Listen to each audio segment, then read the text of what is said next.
Hey, I'm Alex, and welcome to Hallucination. If you love true horror stories, consider subscribing. It really helps the channel grow. The stories you'll hear are shared by our audience from Reddit, and to keep their original essence, I read them exactly as they were written. Before we begin, let me know in the comments, where in the world are you listening from? Also, check the timestamps in the comments for story titles and easy navigation. Now, let's dive into the darkness.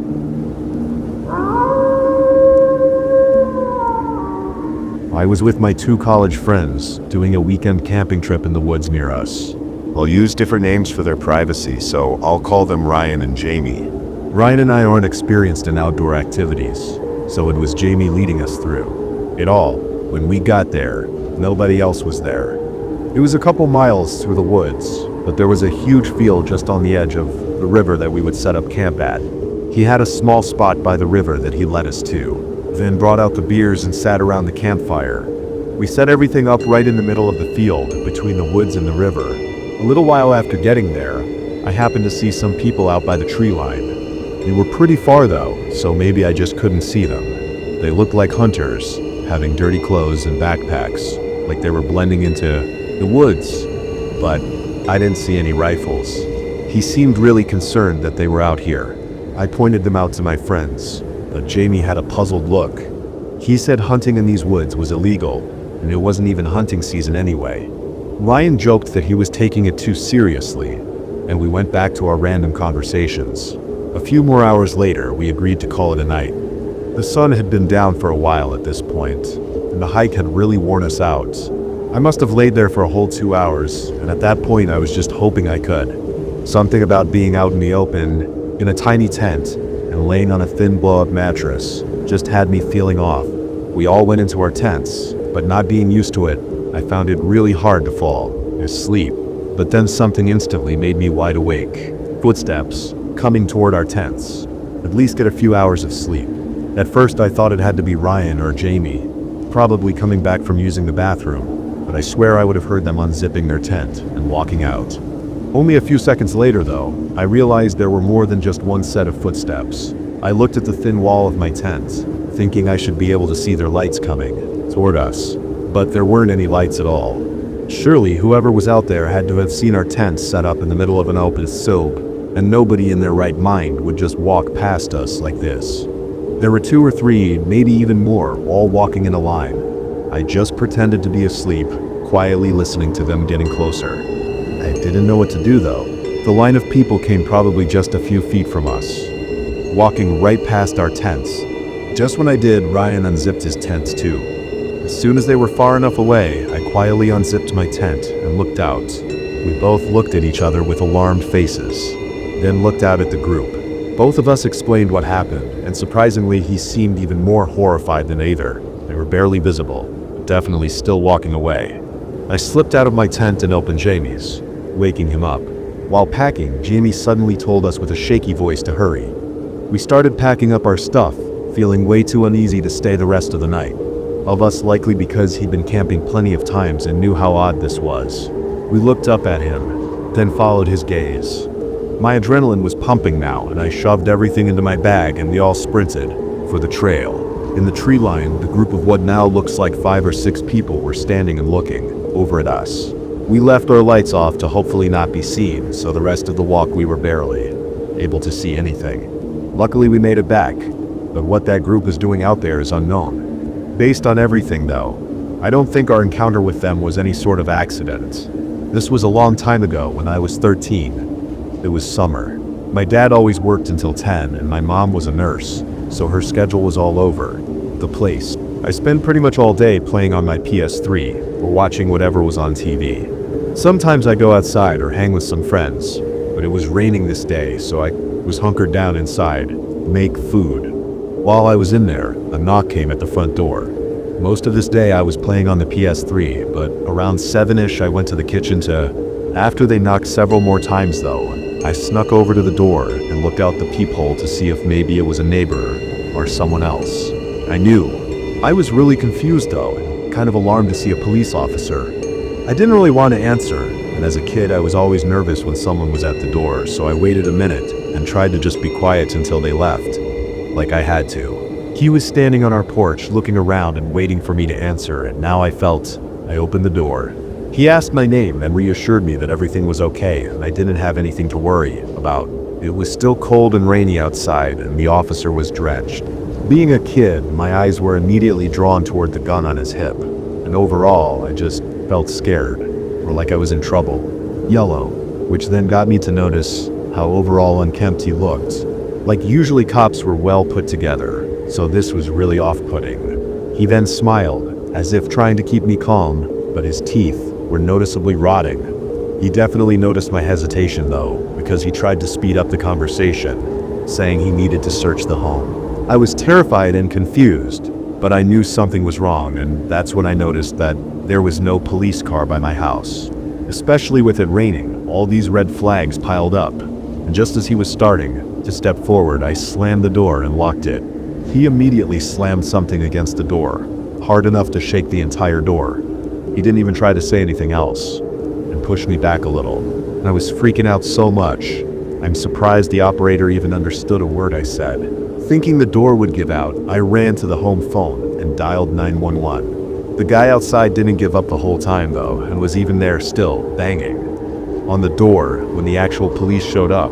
I heard him trying to convince them he was a real cop, but obviously that didn't go. Well, he was taken in, and initially my parents didn't tell me much about the charges.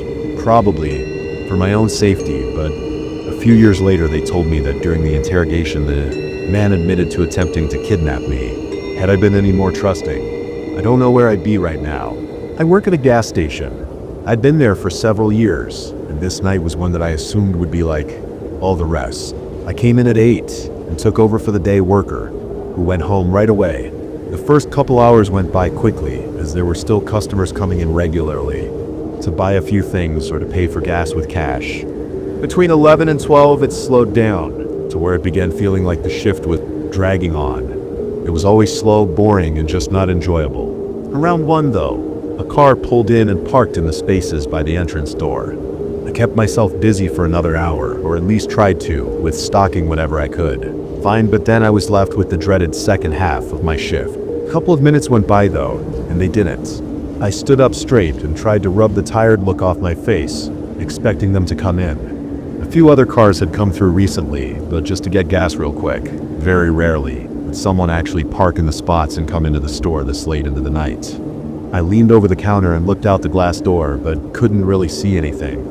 The reflections on the door were blocking any way for me to see inside their car. Maybe they were just taking a break from a long drive.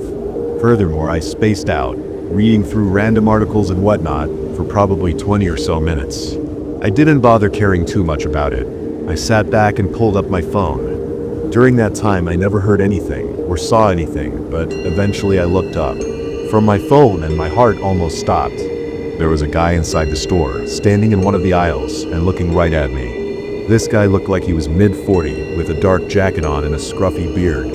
I never saw or heard him enter, so how the hell did he get in? His eyes darted away as soon as I saw him. While my mind was racing, I just watched as the man kept walking around, glancing over at me a few times to see if I was looking, like he was planning to do something as soon as I looked away. I got up and ran to look out.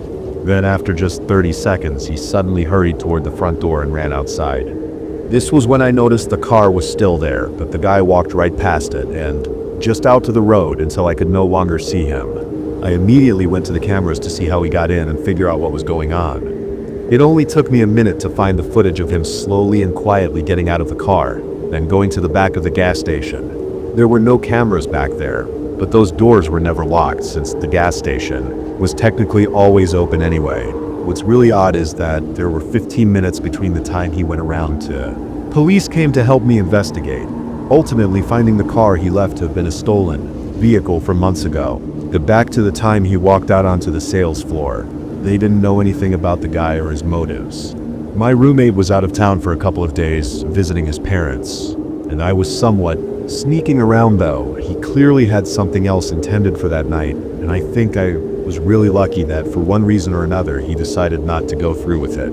I was off of work this night and relaxing at home. At first I didn't even process it, like my body just ignored it, but after a few seconds, it It kind of hit me as I realized it couldn't have been my roommate like it usually would. It was around 12, and I was sipping on a beer while watching TV when a faint sound came from above me. Of a night owl, so I enjoyed staying up late.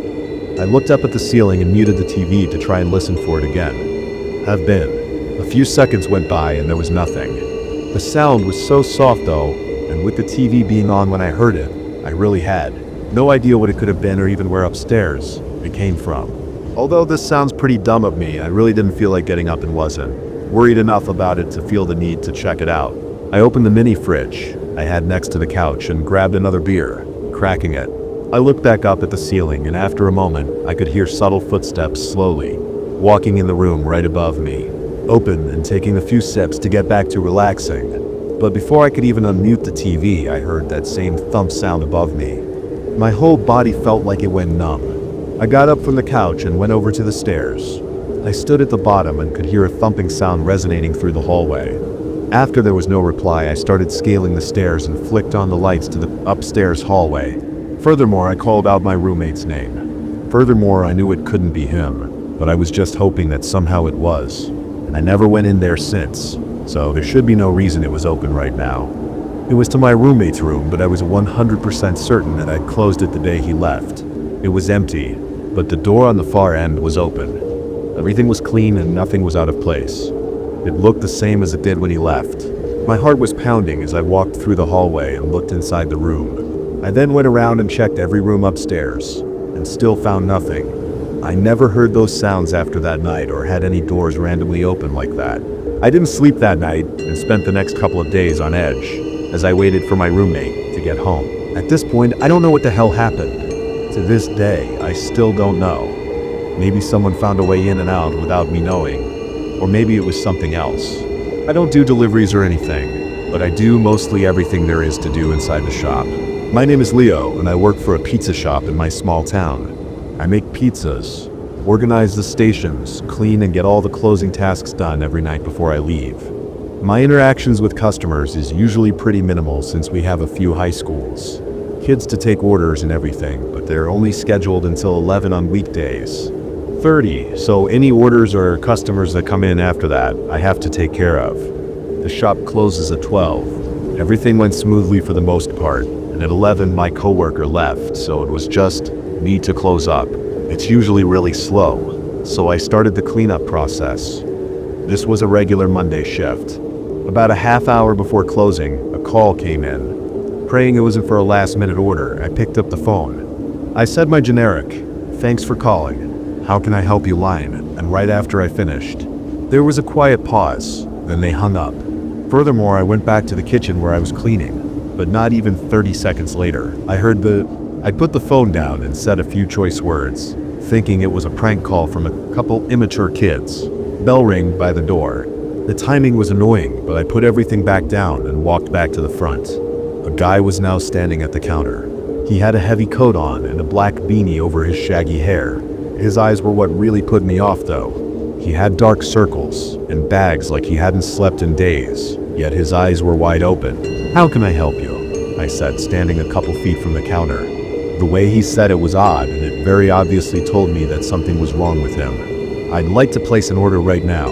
I said okay and asked what he wanted, but it almost seemed like he wasn't expecting me to say that. His eyes just continued to hold this disturbing stare at me as he struggled to respond. I looked away out of uncomfort, but my eyes fell on his hand that was partially out of his jacket pocket. He was holding a knife, like a typical kitchen knife. I think he was trying to hide it, but I could see the handle in his hand and part of the blade was sticking out of his pocket. I felt my stomach drop and blood rush from my face, almost like I was going to faint. I looked back up, and his eyes were still staring at me, but his face was stiff and emotionless. The sound of the door opening made both of us jump, and both of us looked over. It was some other random customer walking into the shop, and they immediately seemed to realize something was wrong. They stopped in place, stumbling over a few words, before the guy by the register suddenly walked past him and out the door. I used the phone to call 911 and tried to explain to the other customer what had happened. We also watched out the window as the guy got into his car and sped out of the parking lot. That was the last we saw of him, though. What I think happened was he parked outside the shop and watched in the window as he called us.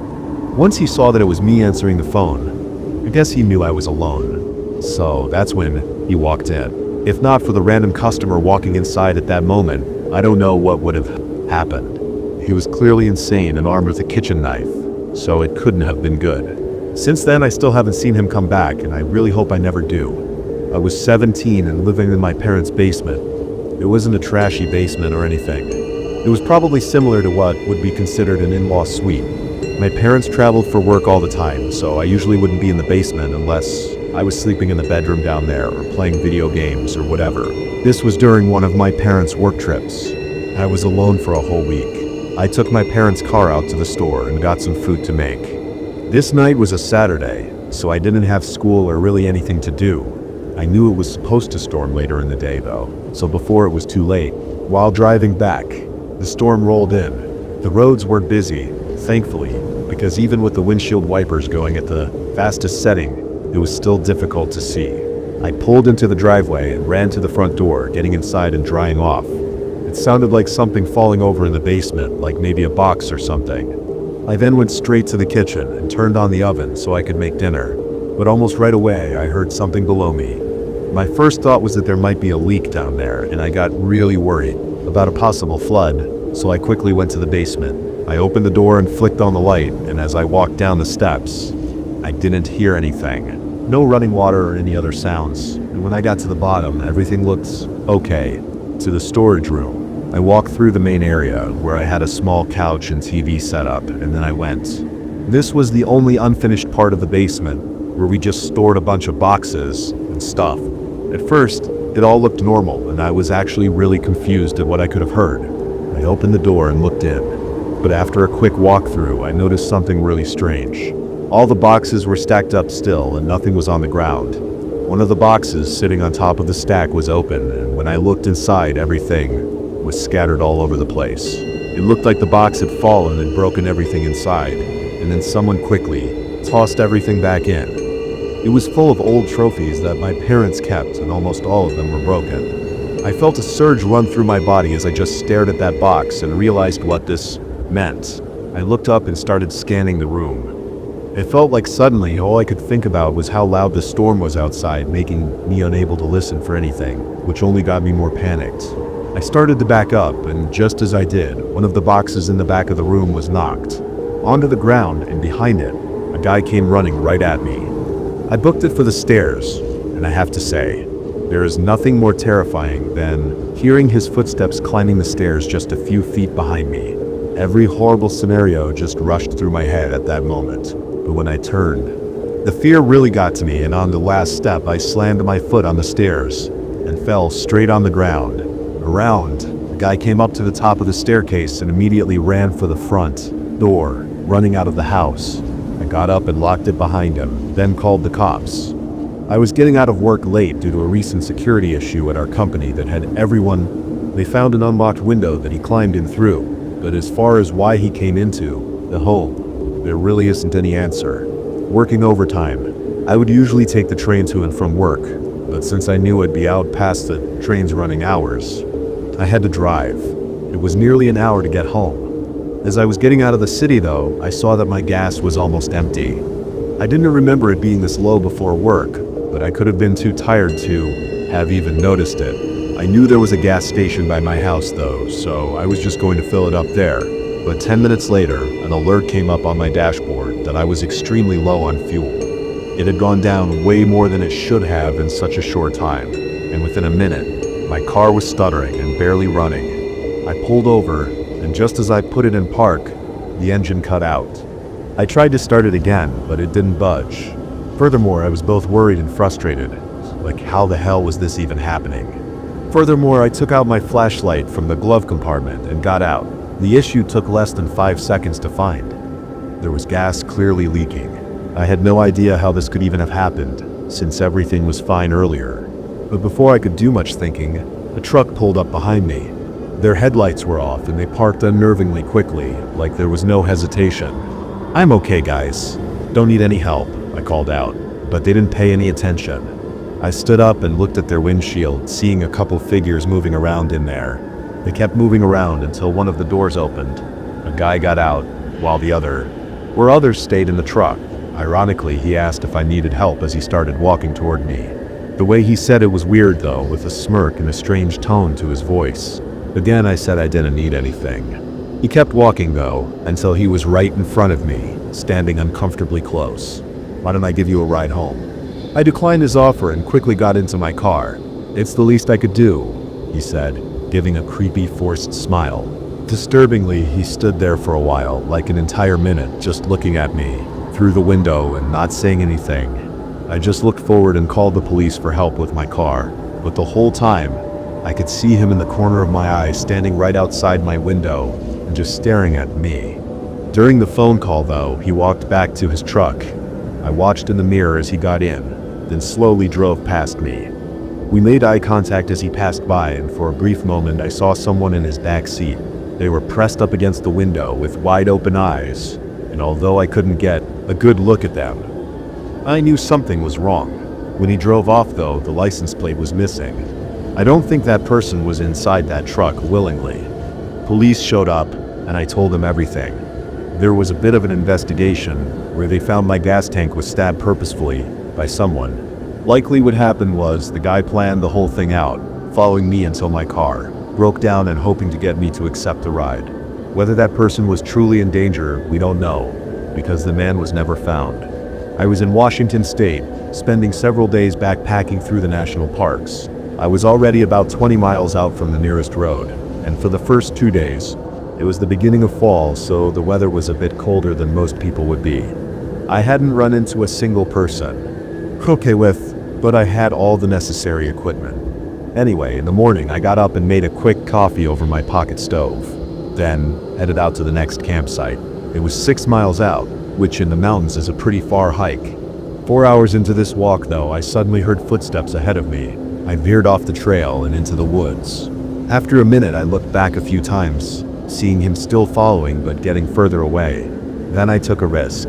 30 seconds later, his footsteps came down the trail, but just as he was about to pass by, he stopped. Once I was maybe 20 feet into the woods, I leaned out behind a tree and waited.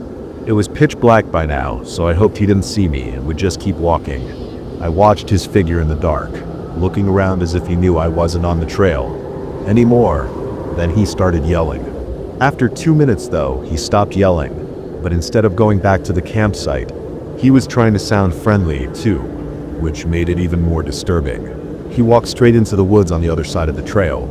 His figure disappeared and the woods fell silent. I must have waited there for over an hour before finally getting up and making my way back. I forced my body to push through and skip the next campsite just to be safe. When I was back in town, I put in a report with the local police office. I don't know if that man was living out there or was trying to rob or kidnap people, or maybe even both, but I'm lucky to have gotten away when I did. They never followed up with me though. I was working my regular 2 and 10 closing shift at a small drive-through cafe. It's a tiny place with just 5 or so indoor seating tables, since most of our business is focused on the drive-through. This wasn't a busy spot though, especially during the later hours of the day. It was drizzling outside this night, so it was even less busy than it already would have been. Being the only one working the closing shift, I'd usually sit at one of the dining tables and be on my phone, only getting up if someone came to the drive-through. Last 7 o'clock, not a single customer came through for 2 hours straight. I was just sitting at a table watching Netflix on my phone when suddenly the front door opened. It kind of startled me, as nobody ever comes inside the shop this late. Table on the other end of the store and sat down with his back facing me. He seemed to not notice me sitting at the table though, because he walked up to a different. Something was definitely off about this guy though. He was very tall and wearing really dark clothing, and although it was only drizzling outside, he was soaked. Water was dripping from all over his clothes and onto the floor, and that got me thinking about how he even got here. He didn't smile or say hi back to me. Anyway, I stood up and walked over to the table, greeting him and asking what he wanted. No cars had pulled in, so he must have walked. He asked who else was working tonight. He just sat there with a blank look on his face. I waited a few seconds before repeating myself, but he cut me off. "It's just me, but we close in an hour." I was confused, but also slightly nervous about that question, but I still answered. For some reason, He then asked for a small coffee, so I walked back to the kitchen and started making it. I grabbed a cup and poured it in, then turned to go back to the table when I saw him standing. "Do you need something else?" In the doorway to the kitchen. He didn't respond. Now facing directly at me, I could see that his eyes were bloodshot, but his face was still blank, like no emotion whatsoever. It made me really uneasy. "Put the drink down and come with me." He was demanding it, and he looked ready to force me if I didn't. This guy was way bigger than me, so I really had no choice. On the other side of this empty road was a completely wooded area with no buildings or... I moved slow, trying to think of any way out of this as I followed him. As we left the store though, he grabbed the back collar of my shirt and pushed me across the parking lot toward the road. As it did, the man stopped, which forced me to stop, and both of us stared at the car and realized what it was. Just as we were about to cross the road though, a single car came out and rolled past us. Houses as far as I knew, and that's exactly where he was leading me. I started screaming and the guy immediately let go and sprinted across the road and into the woods. A police officer looking right back at us. The officer pulled right into the parking lot and made sure I was okay, then called. He was actually heading home for the night and just happened to see us at the perfect time to save me. What's crazy is he wasn't even on his shift for backup. Has been found. Anyway, the cameras picked up some decent footage of him, but yet, still nothing. If he had even been 30 seconds earlier or later, I would have been dragged into those woods, unseen, and probably never made it out. My name is Jake, and before this I had no camping experience whatsoever. I'll update if anything else happens, but I just hope he doesn't come back. This was just over 2 years ago. I chose a campground 2 hours away from my city. I really wanted to get into it though, and the only way to get into it is to go out and do it. So this was my first camping trip. I drove up there and arrived at the trailhead around noon, then hiked for another few hours. It was one that seemed like it wouldn't be too crowded, but also I wouldn't be completely alone, which I thought would be ideal for my first time. Before getting to the campground, a few short trails split off and went to smaller campsites, where some other people had tents set up. There were a few park-style benches and a couple ground-mounted barbecue grills around the site. I went down one of these trails and put my things down, then spent the next hour getting... I'm not a super social guy, so I didn't feel comfortable inserting myself into the group. But a half hour later, a guy walked down to where I was set up and invited me to hang with them.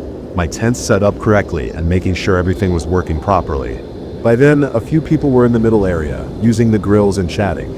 It was a nice gesture and he seemed cool enough, so I went with it. I followed him up and met a few of the others that were camping here. Everyone was cool, so I hung around for another hour. But after that, some people split ways. I said goodnight to everyone and headed back to my tent as well. Came walking back to my tent. It was probably around 7, so just an hour left of sunlight, when TJ, the guy from earlier, when he came over, he asked if I'd ever been to this area before. For reference, he was around my age, like mid to late 20s. I said no, and then he asked if I knew about the lake that was nearby, that nobody knew about, and how it was a super cool spot, and that he was gonna head there. If I wanted to tag along, I said no again, and he immediately started telling me about this amazing hidden lake. Again, it seemed like a friendly gesture, and honestly, I was super intrigued. I tossed my stuff back into my tent and left everything there, then followed him. From the campsite, we followed this really thin footpath through the trees. He said it was a 10-ish minute walk through the woods, so we definitely had enough time before sunset. Times before, 10 minutes passed though, and there was no lake in sight. It wasn't a defined trail at all, but it looked like it had at least been used a few. Before he was very talkative and charismatic, and now he was suddenly giving one-word responses. He also kept looking out at the sunset, and while he could have just been trying to make sure we had time, something in me felt like he was doing the opposite. TJ also got weirdly quiet. After 20 minutes of walking, I started putting some distance between us, like he was waiting for the sun to go down. I wasn't so sure anymore about what this was, but I could feel my adrenaline kicking in, so I guess my body knew. The sun was just barely lighting up thin rows of light through the trees, and it felt like the forest was so quiet all of a sudden. When I thought I had a chance, I turned and tried to quietly run back the way we came, but he immediately noticed. He quickly turned to frustrated yelling as I could hear him sprinting behind me. He called out once in a nicer tone, as if still in character as my friend, but then, there was probably an entire minute of him yelling and chasing me through the woods before I could hear his steps slowing down. Then I heard a loud metallic thump right behind me. I looked back for a split second, seeing what looked like a knife ricocheting off a tree a few feet from me. I got back to the others and tried to tell them what happened, and one of them called. I guess it was his last-ditch effort to stop me. After that, I lost him. The police for me. In fact, everyone said he was already at the campsite when they got there, and after a bit of looking, he didn't even have a tent anywhere. TJ, or whoever he was, never came back.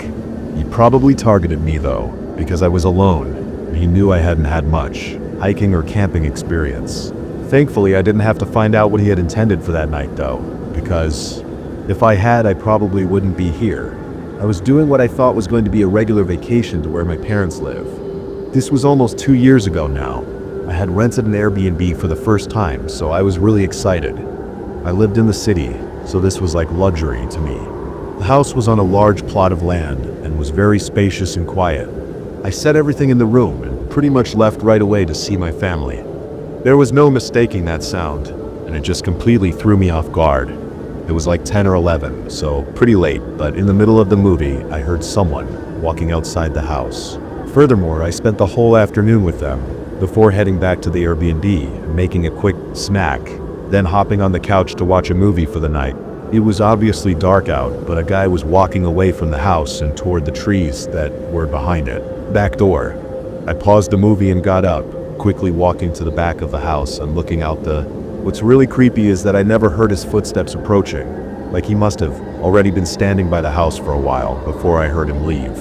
Once he was out of sight, I opened the back door and stepped outside. The back patio was empty, but along the house there were clear shoe prints in the grass. It was a direct line of sight to the couch I was sitting on. I followed them, leading up to one of the windows, and when I looked through it, I got chills just thinking about that man staring into the house at me without me knowing.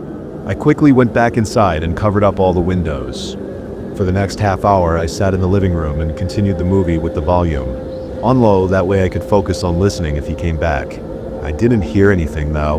I moved the curtains and saw nothing, but heard footsteps sprinting away from right. Once the movie was finished, I knew I had to get to bed, so I went back up to the window to do one last look to make sure everything was okay outside the window. I hesitated before looking out and seeing that same guy running into the tree line. I immediately got my phone and called the police. Of course, by then he was too far for them to find him, or even really search. However, while we were looking around the house, I noticed that my suitcase in the bedroom was open. It had clearly been searched through, and a few things were even missing. This probably happened while I was with my family, and the guy could have even been still in the house when I came back, only to sneak out of a window before I saw him. Why he came back afterward is what really disturbs me though. If I hadn't caught him watching me, there's a chance I would have gone right to bed with him waiting right outside the window. It was the fall of 2018 when this happened to me.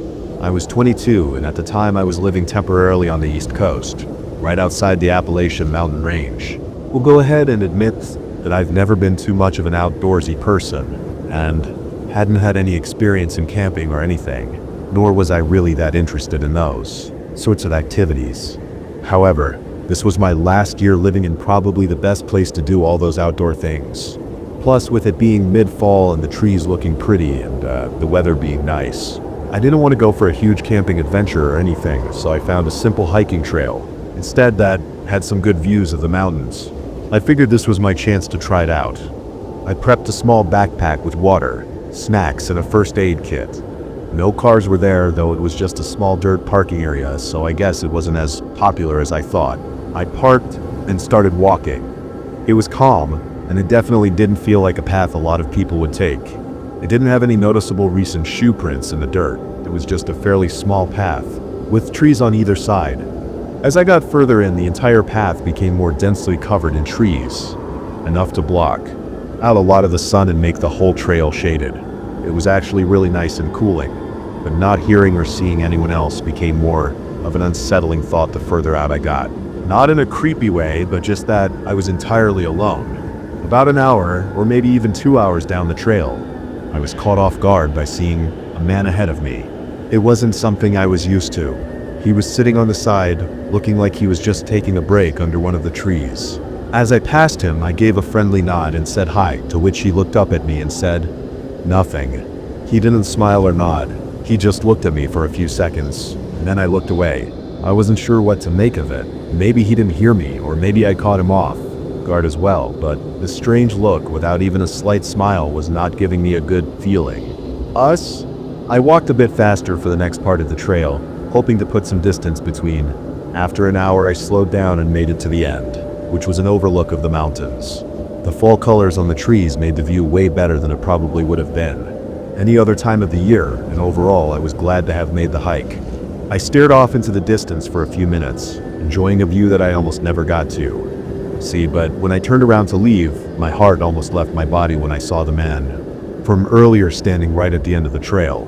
He was maybe 10 feet from me, and I never heard him walking up. After the initial scare, I realized how creepy it was that he was just standing there and not coming up to look out the overlook like a normal person would be doing. But then he did something even more odd. His face shifted as he smiled and said hi, asking me how the view was. "You should take a look too." "Yeah, it's really nice," I responded, trying to be polite but still really confused. Down that trail, the man stepped closer, then pointed to my right and said there was an even better view. I looked over my shoulder to where he was pointing. There was a path, barely visible, going through the dense trees. It was rugged and undefined, not something that looked to be used very often. I politely declined, but he continued to tell me about how great it was, to the point where it was obvious that he had to have other intentions than just wanting me to go there and see a nice view.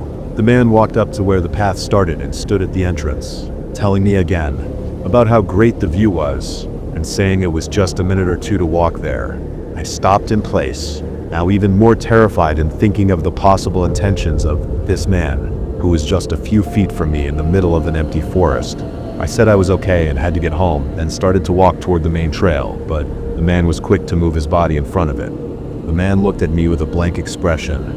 I took a few steps, walking around him and just hoping that nothing escalated, and for some miraculous reason, it didn't. The man watched me as I made my way around him and down the trail. Every time I looked back, he was still watching me, not even trying to be discreet. Thankfully, he didn't follow and I made it back to my car. I don't know what that man was trying to do, but it was almost surely not anything good. What was down that path likely was just a dead end, somewhere for him to leave me before doing whatever horrible thing he had in mind. All I can say is that I'm lucky to have gotten out before something else happened. I don't know why he didn't stop me from leaving either. Maybe he was worried about doing something on the main trail.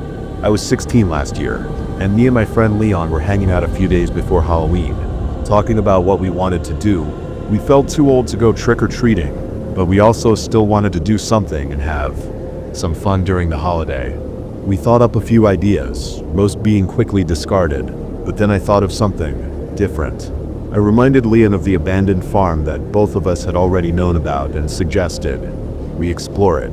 Also, compared to our other ideas, this one was the best by a long shot. It would be creepy and thrilling, which was exactly what we wanted for Halloween. Leon was excited about it too, but we both agreed that other people would probably have the same idea to go on October 31st. So instead, we chose to go on the night before.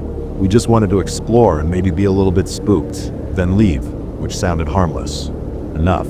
We didn't want to risk running into anyone crazy at an abandoned place like that. On the 30th, Leon drove us out to the neighborhood it was by and parked on the road.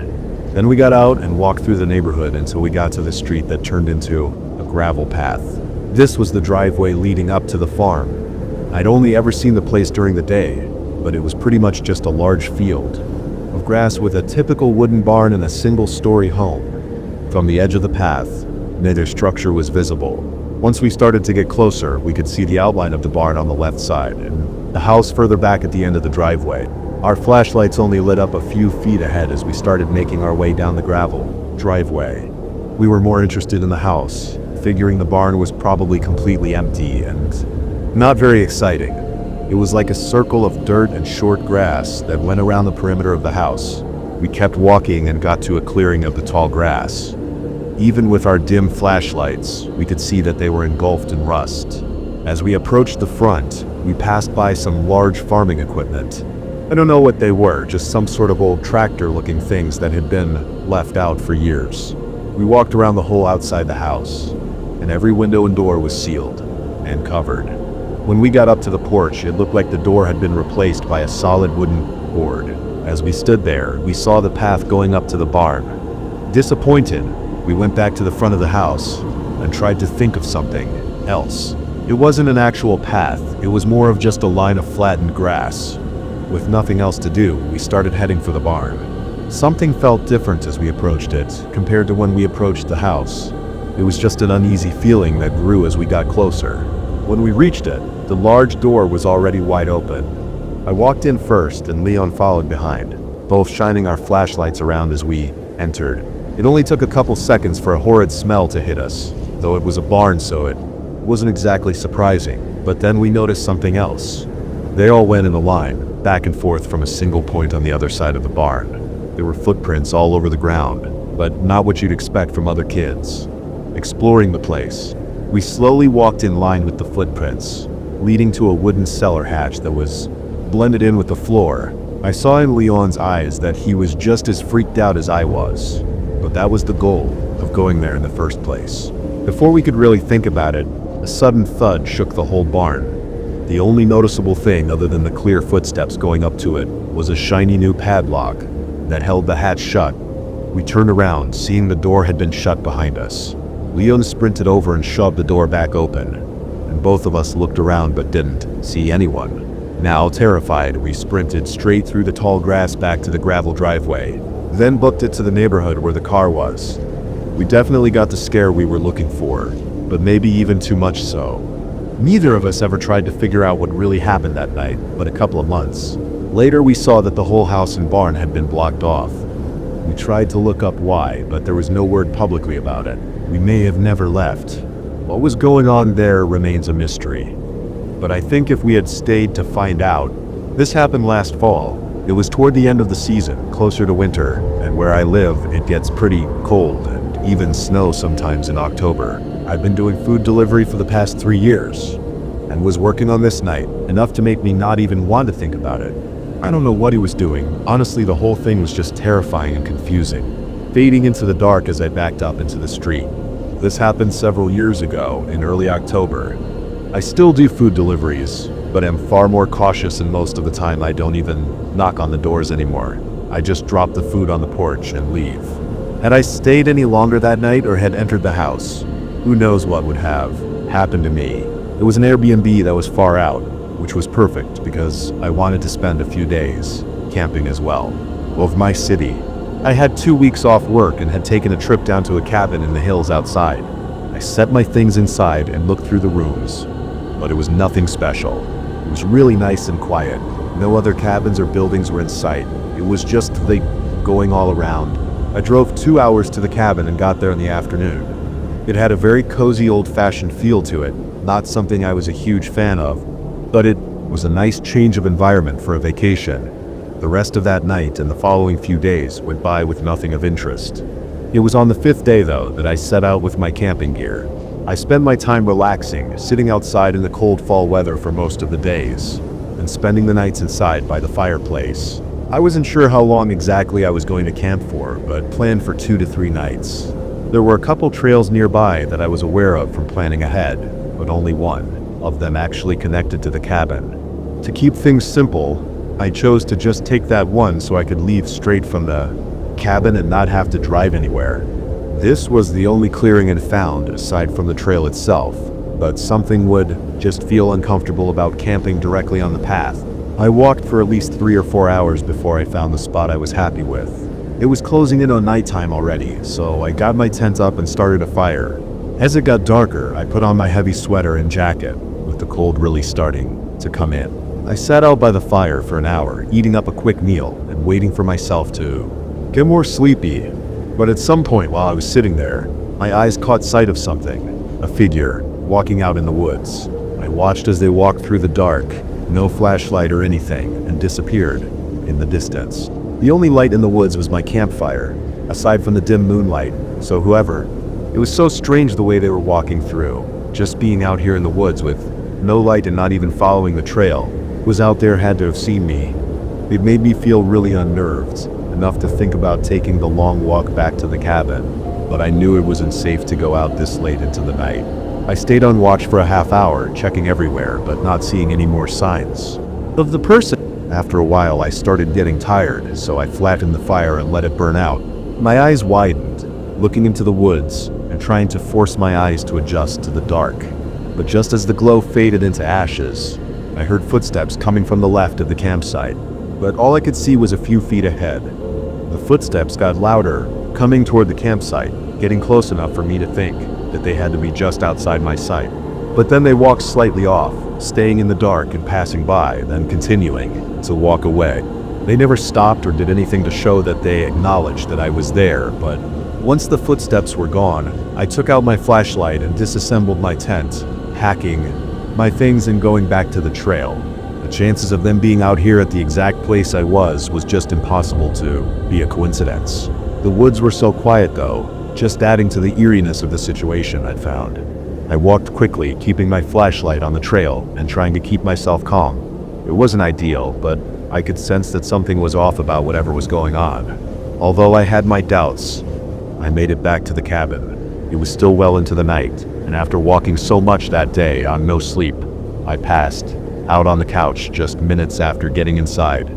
My mind was so foggy I wasn't even really thinking about the person in the woods anymore. Being a 4-hour walk from where I'd seen them, I didn't feel I really had reason to be scared anymore. As I was passed out though, I groggily woke up to a strange sound, something on the other. His eyes immediately shifted onto me as I stood up. Then he dropped the window and ran away, side of the cabin, like wood scraping against the walls. My eyes shot open and I whipped my head around to face the back of the room, seeing the window slowly being pushed open by a man outside. I got everything together and left the cabin, driving to a hotel in a nearby town. Obviously, I don't know who that man was or what he was doing out there. By the time I'd gotten over, he was well into the cover of the woods. Clearly, he'd followed me though and tried to get inside the cabin while I was sleeping. If he had, there's no saying what would have happened. It was a couple of days before Halloween. I actually had the next few days off, so after about 30 minutes into the show, I paused it and got up to throw out the rest of the food I hadn't finished. I picked up some fast food on the way home, eating on the couch while watching some Netflix. I got off work. I was looking forward to staying up late and enjoying the night. They were just looking at my house, not really doing anything else.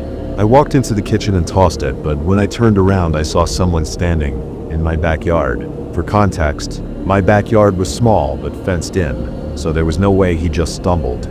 "Hey, what are you doing?" threw out, taking a shortcut or something. I flipped on the back porch light and slid the door open.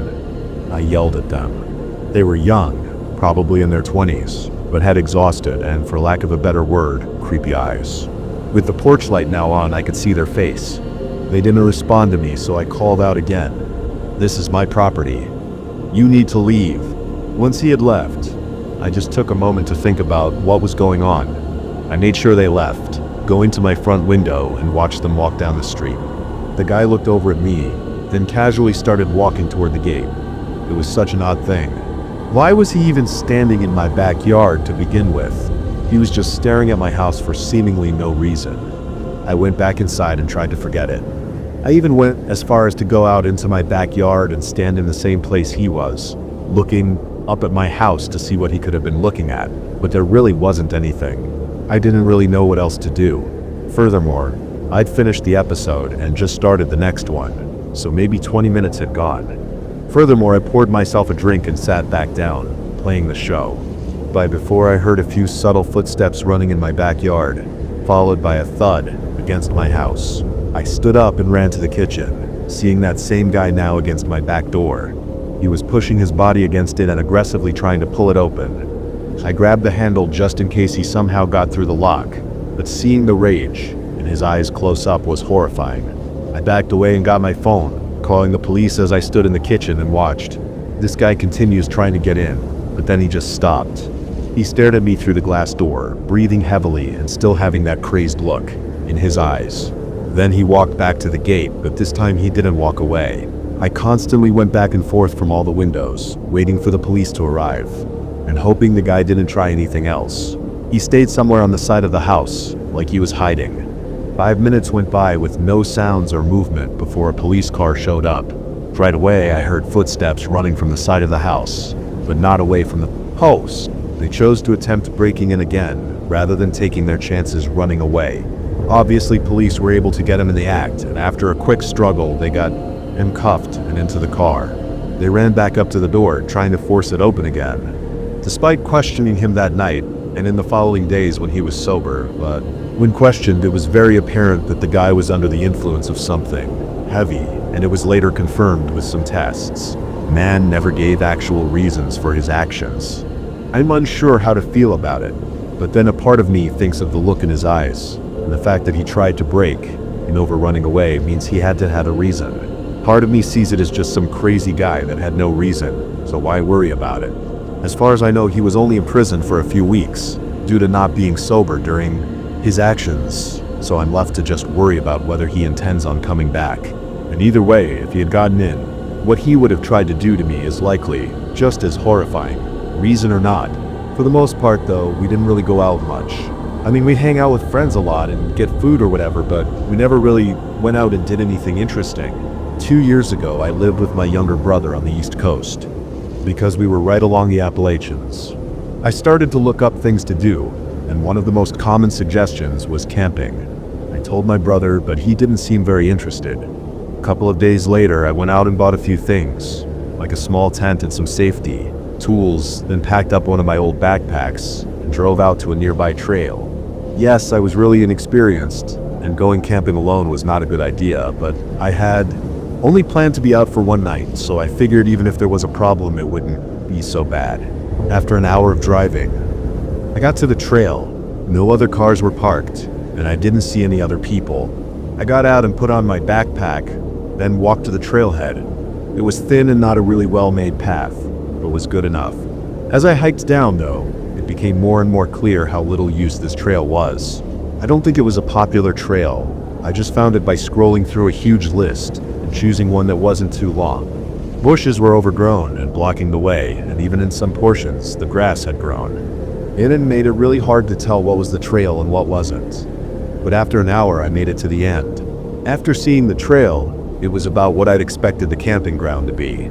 It was small and mostly overgrown, but there was something I noticed right away that caught my attention. A pile of logs on the other side of the camping ground. I looked around again, not seeing any tents or signs of someone being here though. Unsure about it, I went to the other end and put my things down, then got to work on. I walked up to it and saw that flakes of charred wood were blowing off in the wind, so it had to have been used recently, maybe even the night before. It wasn't that late yet, so I took my time to make sure the tent was well made. The tent. Once I was done, I took a breather, sitting down and chilling for a bit. There was about an hour left of sunlight, and I spent it eating and sitting inside the tent on my sleeping bag. After a while, I could tell the sun was setting, but soon after, a sound came from somewhere. Nearby, a crackling sound, like from a campfire. I unzipped the opening and stepped out, being immediately faced by a man sitting across the campsite, right next to where the half-burnt logs were. He was older than me, probably in his 40s, but there wasn't much else I could see from the little amount of sunlight coming in through the trees. He was already looking at me, so I nervously waved my hand at him. The man waited a few seconds, then lifted his hand as well. I went around to the back of my tent and got a pile of sticks, then made a small campfire. There was only the light from my campfire and the man's campfire on the other side. It only took a few minutes before it was mostly dark out. I kept looking over, trying to see if he had a tent or a backpack or something, but all I could see was him. Every time I looked, I only got more weirded out and uneasy. My tent was set up right next to the trail, so I would have heard him walk up, unless... Where did he even come from? He came from the other side, which was just empty woods. He just sat by the fire, looking forward. I sat out there for at least an hour, probably 2, and never saw the man move from his spot. Eventually I went inside my tent, figuring I had to be overthinking all of this, and the man was probably just another camper. I lay down and tried to rest, but I don't think my mind would let me sleep for some reason, so I just stared at the ceiling and listened to the faint crackling of the man's. He was at a public camping ground after all. Campfire. I sat up and listened more carefully until I could see the shadow of the man standing on the other side of the fabric. I was in there for probably another hour before I heard leaves slowly crunching, making their way toward my tent. My whole body froze, watching him just stand there for a moment, not moving, not speaking. Then his shadow started moving away as I heard the leaves crunch into the distance. I quickly unzipped the tent and looked out. The campground was empty. I started to pack up, shoving the tent into its holder and even breaking some of the rods. The man was gone, having left only the burning logs. As for what happened out there or what was going to happen, I really don't know. Just to move faster, I left without ever seeing the man come back. Not more than a week or two ago, I hiked out on a long trail in the dense woods behind my town. I lived in a really close-knit town with just under 1,000 people, so we were pretty far out from any big populated cities. The woods on the outskirts were very flat, no mountains or hills, but had a few ponds, and some small rivers running through the middle. I was heading to one of these rivers. I'd been there before a few times, though I'd never had the chance to camp there until this day. As I could recall from the previous times, I knew it was about a 3-hour walk, almost perfectly north, rustling the surrounding leaves. As I walked between the trees, it was very quiet, aside from birds and other animals. There were no people or hikers, and I didn't plan to see anyone, because this was not even a trail. It was just open woods, but as I was just 45 minutes out from the river, I ran into someone. We were both walking toward each other, and it seemed like neither of us had noticed the other until we were just a few feet away, separated by only a couple trees. I know I had a confused and almost nervous look, finding it really unusual to run into someone off trail in the middle of these woods, but the man had the same look. I was about to break the silence and say hello, but after a second his face shifted into a slight nervous smile and he turned to walk off to the side. I followed his lead and kept on walking as well, but I looked back once I got a little further away and saw the man was no longer walking, but almost running away. Not saying a word when running into each other gave me a somewhat unsettled feeling, but seeing him run off like that only made it even stranger. It was like the man did not want to be seen, or he didn't care about the almost impossible chance that we had run into each other. Whatever the case, I kept minding my own business and made my way to the river. This was no campsite or anything, so I just plopped my bag and tent down on the flattest area I could find. Then I got a fire going since the sun was just about to set. I tossed in a bunch of random sticks and twigs that were around and made sure it would burn, for a couple of hours at least. I was hoping to stay up and wait until the stars came out so I could do some stargazing. Away from town, I can often get a good view of the Milky Way, which is a sight I never want to miss out on. Hours passed while I was sitting and waiting until a distinct sound came through the quiet woods behind me. Footsteps, slow and careful ones. I turned and looked, not seeing much in the dark. As I gazed around though, the footsteps stopped, telling me that while I may not see them, they can see me. I reached down from my bag and picked up a heavy-duty flashlight, shining it at the trees. I could see decently far now, but as I moved it back and forth, I didn't see anyone. Furthermore, I felt my heart rate increasing a bit as the unsettling feeling came over me again. Furthermore, I tried again. Not even the sound of another footstep. After a moment of contemplation, I started to walk toward where I'd heard the sound from. I thought maybe there was a chance I was mistaken, but I needed to be sure. I carefully stepped through the woods, keeping the flashlight steadily pointing ahead, until, furthermore, I got to where I thought the sound was from. Furthermore, I moved the light to my left, looking behind each tree, until the light suddenly revealed a large man. It was the one I'd run into only a few hours ago. He was no more than 20 feet away, but even with the light on him, he stood still. In an act of quick thinking, I tried to not react and continued to move my flashlight across the woods, hoping he would think that I somehow didn't see him. Then I began walking back to the tent, trying to act as unbothered as possible. Once I felt I'd made enough distance, I sprinted as far as I could until I was without a doubt away from that man. I picked up my bag and looked around once more before quickly leaving my tent and campfire behind and walking into the woods along the riverside. That man again. I don't think I was followed, as I was able to make it out without ever hearing or seeing. I found a spot to rest at and sat there awake until sunrise. I'm not sure why he was out there or why he had shown up and hid by my campsite, but I never went back to retrieve my tent in fear that I might find out. Furthermore, I was delivering a truckload to a company on the far west coast coming from the east coast. The route across the country is one I've taken many times before, being a truck driver for almost 20 years. It's always the same every time I make one of these drives. Same roads, same truck stops, and same everything. Over these 20 years though, I've never really had anything crazy happen. I've had a few odd scenarios, but they'd never amounted to anything. So when I was driving this route again, I had no worries in my mind. It was just another day on the job. It was late too, so by then I was already looking for the next truck stop to sleep at. About 20 hours into the route, a storm started coming over and slowing down my driving. As I drove through, a very sudden light appeared behind me. But it was all of a sudden that they were right behind me. The road I was on was flat and straight, so I would have seen them coming in my mirror. Maybe they had just turned on their lights or something. I didn't know, but they very quickly came right up to the back. I kept my eyes on them until they got so close that they were completely covered by the trailer. All I could see were their headlights reflecting off the back, but then their lights shut off. I felt my adrenaline spike as I began realizing how horrible the situation likely was. The silence of the night only reminded me that there was nobody here to help. I was stuck in the middle of a field between an empty house and a stranger. In a split-second instinctual reaction, I dropped the bag and sprinted off the porch. I looked back, seeing the man coming up behind me, running behind the house and straight into the field of grass. I slowed down, catching my breath as I carefully moved through the crops and tried to be quiet, in case the man was still trying to find me. By then I knew the guy had no chance in following me. Frantically, it continued running, and the further out I got, the thicker and taller the grass became until it was covering all views of direction.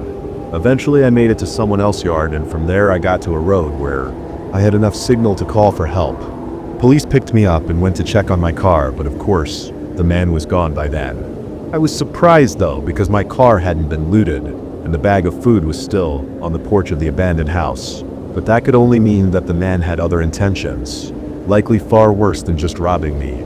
This happened when I was 18, making the road trip from my hometown to my new college.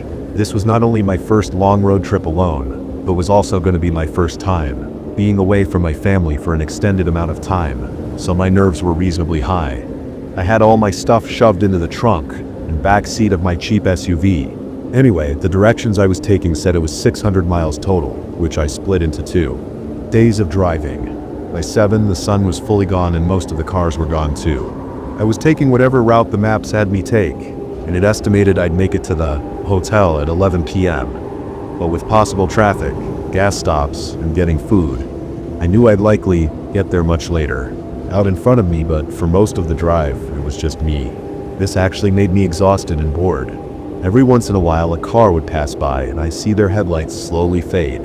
About 10 minutes later, I exited the road and entered a gas station. Looking so far out, this wasn't a town or anything. Around 10, I decided I'd stop at the next gas station before making the final stretch of the drive. It was literally just a gas station with a few pumps and a tiny convenience store. I didn't see any other cars on the road or in the lot, not even any lights from any nearby houses or buildings in the distance. I pulled right up to a pump and got out to start topping off my tank.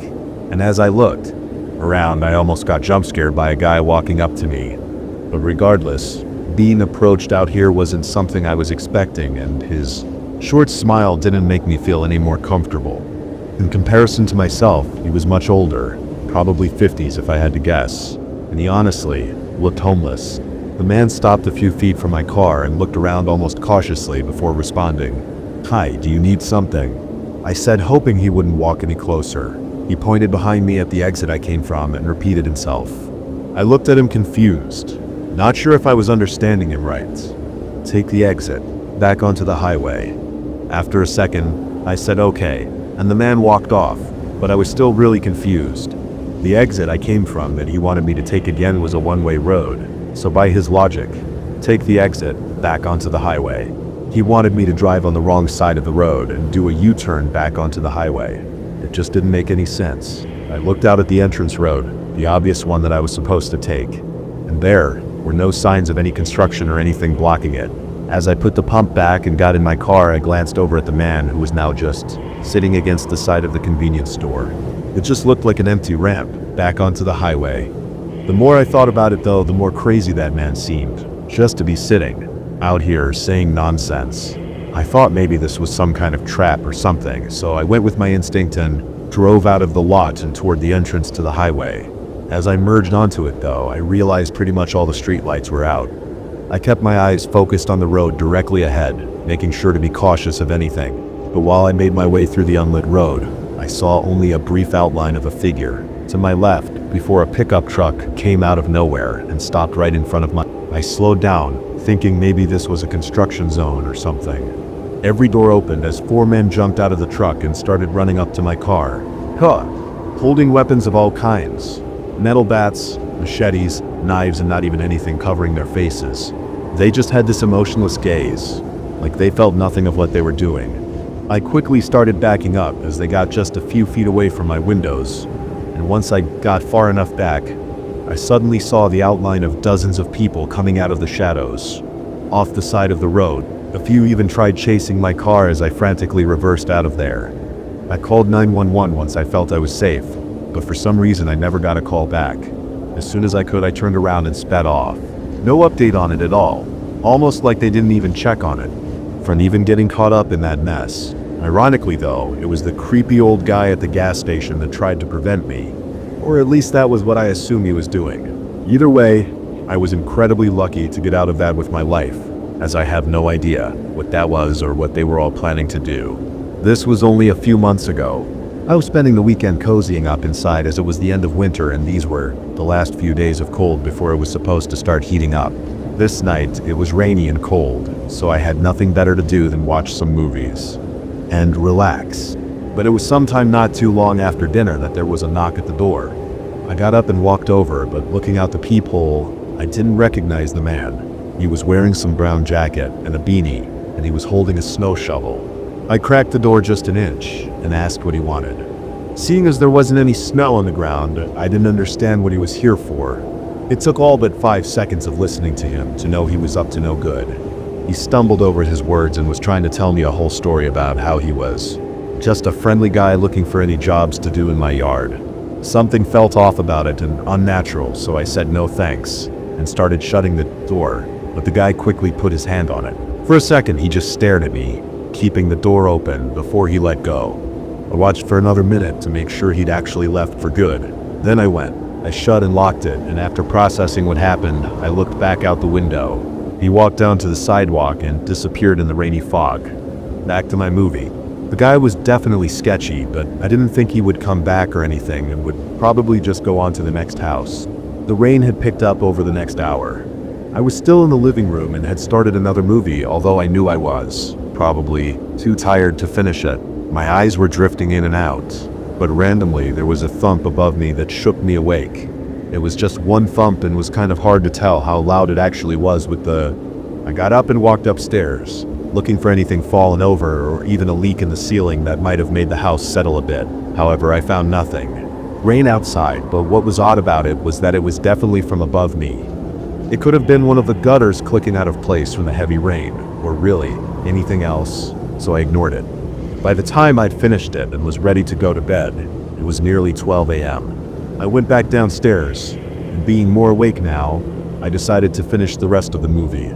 I shut off the TV and went around turning off all the lights downstairs. But as I was walking upstairs to go to bed, I could very quickly feel the temperature drop as I got closer to the top of the steps. Maybe I was too tired to give it much thought, but when I got upstairs and started closing each of the doors that I'd opened earlier, I noticed something from the corner of one of the rooms. The window was cracked open.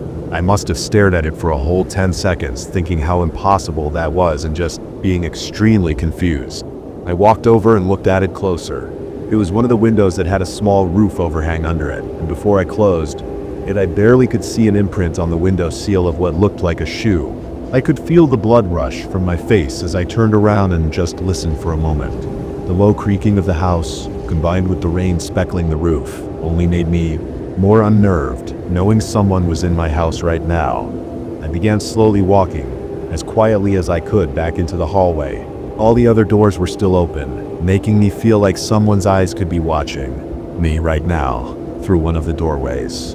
I was able to make it downstairs though, and from there I got my phone and hid in the garage calling 911. It took 5 minutes for the first officer to arrive. I heard nothing but the rain during that time. Once I let the officer in, I waited on my porch as he searched the home. A guy in handcuffs. About 2 minutes later, I heard him call out upstairs, and then he came down holding. I quickly recognized him as the man who showed up on my doorstep earlier in the night. And he had a terrible look of anger as he passed by me and was thrown in the car. Putting all the pieces together, the guy had climbed up onto my roof, which was likely the cause of the thump I heard hours ago. Then he got in through the second-story window, which I never had thought to even lock. Most disturbing, though, is that the officer said he was hiding in the master bedroom, which I was literally 30 seconds from entering and maybe even falling asleep without any idea he was in there. With him going directly to my bedroom, his intentions were clearly malicious, and thankfully, the judge agreed. The guy even took his shoes off after climbing in the window to not let his shoe prints show on the carpet, so the fact that I saw the tiny imprint on the window sill is a miracle. It's only been a few months since, but I still have sleepless nights where I can't help but feel like someone is hiding inside my home in the middle of the night. A couple of years ago, I applied for a temporary job at a local gas station. I was planning to move in 6 months, so I couldn't get anything too permanent, but I still needed to make some cash beforehand. This job paid well, enough to convince me to work the job opening they had for the overnight shift. I would just stay by the register and occasionally do regular maintenance work. This was during my 4th month working there. At some point during this time, I became familiar with a customer that came in pretty frequently. Almost every night, around 1 or 2 a.m., this guy would walk in and buy random different. Sometimes it was household items, or food, or tools. I always thought it was weird because he'd come in every night to buy a couple of things. That would be way cheaper and easier to get at any regular grocery store. Things. He didn't talk much, either. All I knew was that his name was Dave, and he drove an old red Chevy sedan. He looked like he was maybe 40 to 45 years old. Anyway, one night at usual 1 a.m., no other customers were here. It was just me sitting in the corner reading out the time. Dave pulled into the gas station. When Dave walked in, though, there was something different about him. He was dripping in sweat, and he was rushing through the aisles, searching for something specific. When he finally found what he was looking for, he hurried up to the counter and tossed "It's down" for me to ring up. I really didn't feel like it was appropriate for me to question him, but with the guy sweating, it was a master lock, like one for locking up a bicycle. And being in a rush, I just felt a little off about this. "It's good to see you again, Dave. You just get a new bike?" I asked in a friendly manner, hoping it would come off as just casual conversation. He didn't even look at me. I left it at that and just rang him up, then watched him rush into his car and pull away. Instead, he fumbled around for his wallet and started yanking out cash in a hurry.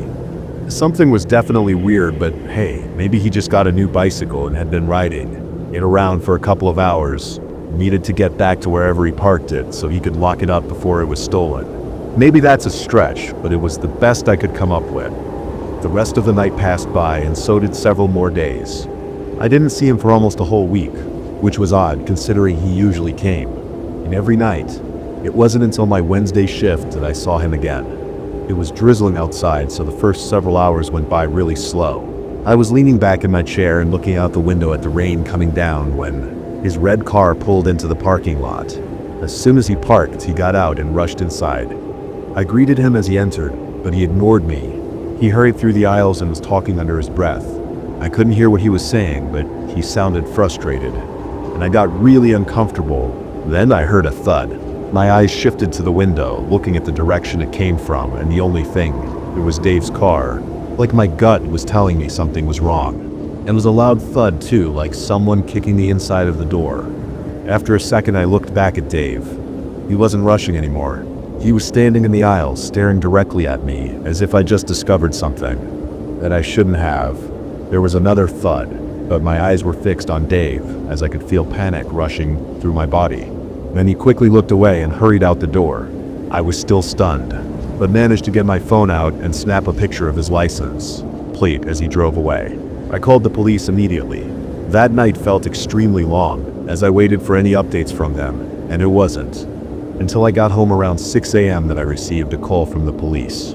They found the guy from the license plate I gave them, and they found a woman that me had kidnapped. Apparently he had just moved into a new small cabin on the edge of town less than a week ago, and he had no registered prior address, so they had no way to know what he'd been. Luckily, they saved this woman before she was harmed, though, up to before this incident. My parents' anniversary happened to be during this week, so they went on a date night a few hours north and were staying in a hotel.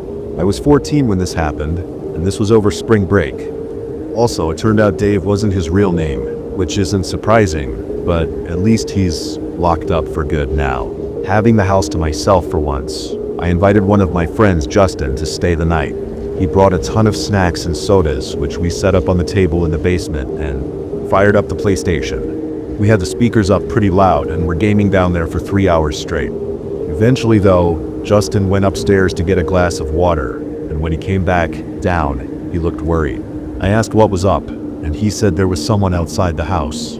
By the kitchen, we had a large sliding glass door, and I guess he saw a person standing in our backyard. We both went back upstairs and into the kitchen, and at first look, it didn't look like anyone. I thought he was trying to play a joke on me, but he was serious. That's obviously really creepy, so I shut the blinds, and we did a quick perimeter check around the other windows. It was in the backyard, but then we noticed that there were some smudges on the outside of that looked like someone might have been leaning on the glass and looking inside. We didn't see anything else, so we figured we were all good. After a couple of minutes, we went back downstairs and continued where we left off. Again, we were both just kids and didn't really know how to handle something like this. Another couple hours went by, and it had to be well into the night, like 2 or 3 a.m. Then turned off the lights and called it a night. Justin was getting tired, so we wrapped up our last match and turned off the PlayStation. The basement had 2 small couches, so we each took one and laid out some blankets. For some reason, I had trouble falling asleep. Like I would fall asleep for a few minutes, and then wake right back up, over and over. I don't know why, possibly from too much caffeine, but it went on for a really long time. It felt like over an hour. But then, one of these times that I woke up, something was different. I opened my eyes. It was pitch black in the whole basement, but there was a tiny streak of light across the other end of the room. I sat up a bit and could tell it was coming from the door above the staircase. There's no way I wouldn't have noticed. Did he get up at some point to get more water? I looked over at the other couch, and Justin was still there, sound asleep. I could feel my face turn white as I realized what this meant. I knew I needed to call the police immediately. I turned around to go to the front office, but was instantly looking into the face of that guy from before. He was only a few feet from me, still having that enraged stare. Me. I didn't hesitate to run out the revolving door, hearing the guy follow close behind. As I ran out into the parking lot, an old van came speeding up to the front. When I rushed in, I noticed the guy wasn't chasing me anymore, and the van was now speeding out of the parking lot. It nearly hit me, but I just kept running until I got to my car. I called the cops and spent the next couple of hours explaining what happened. We can say almost for sure that they were trying to get me into their van, but we have no way to know why. It wasn't until the next day that we got security footage of the man breaking inside, but it wasn't the best image quality. I'm sure if I'd not been as quick though, I probably wouldn't have ever been seen again. This was a few months ago while driving for DoorDash. I only drive as a side gig, maybe 10-15 hours a week. This was a normal thing, usually for overnight workers or whatever. This night I was only doing a couple orders, since it was already late, and I had picked up a small order around 1 a.m. It was to be delivered to a business building somewhere across town, which was apparent by the address. When I pulled into the parking lot though, it was empty. No cars at all, and it didn't look like there was a parking lot behind the building either. I parked in a spot near the front and got out with the food.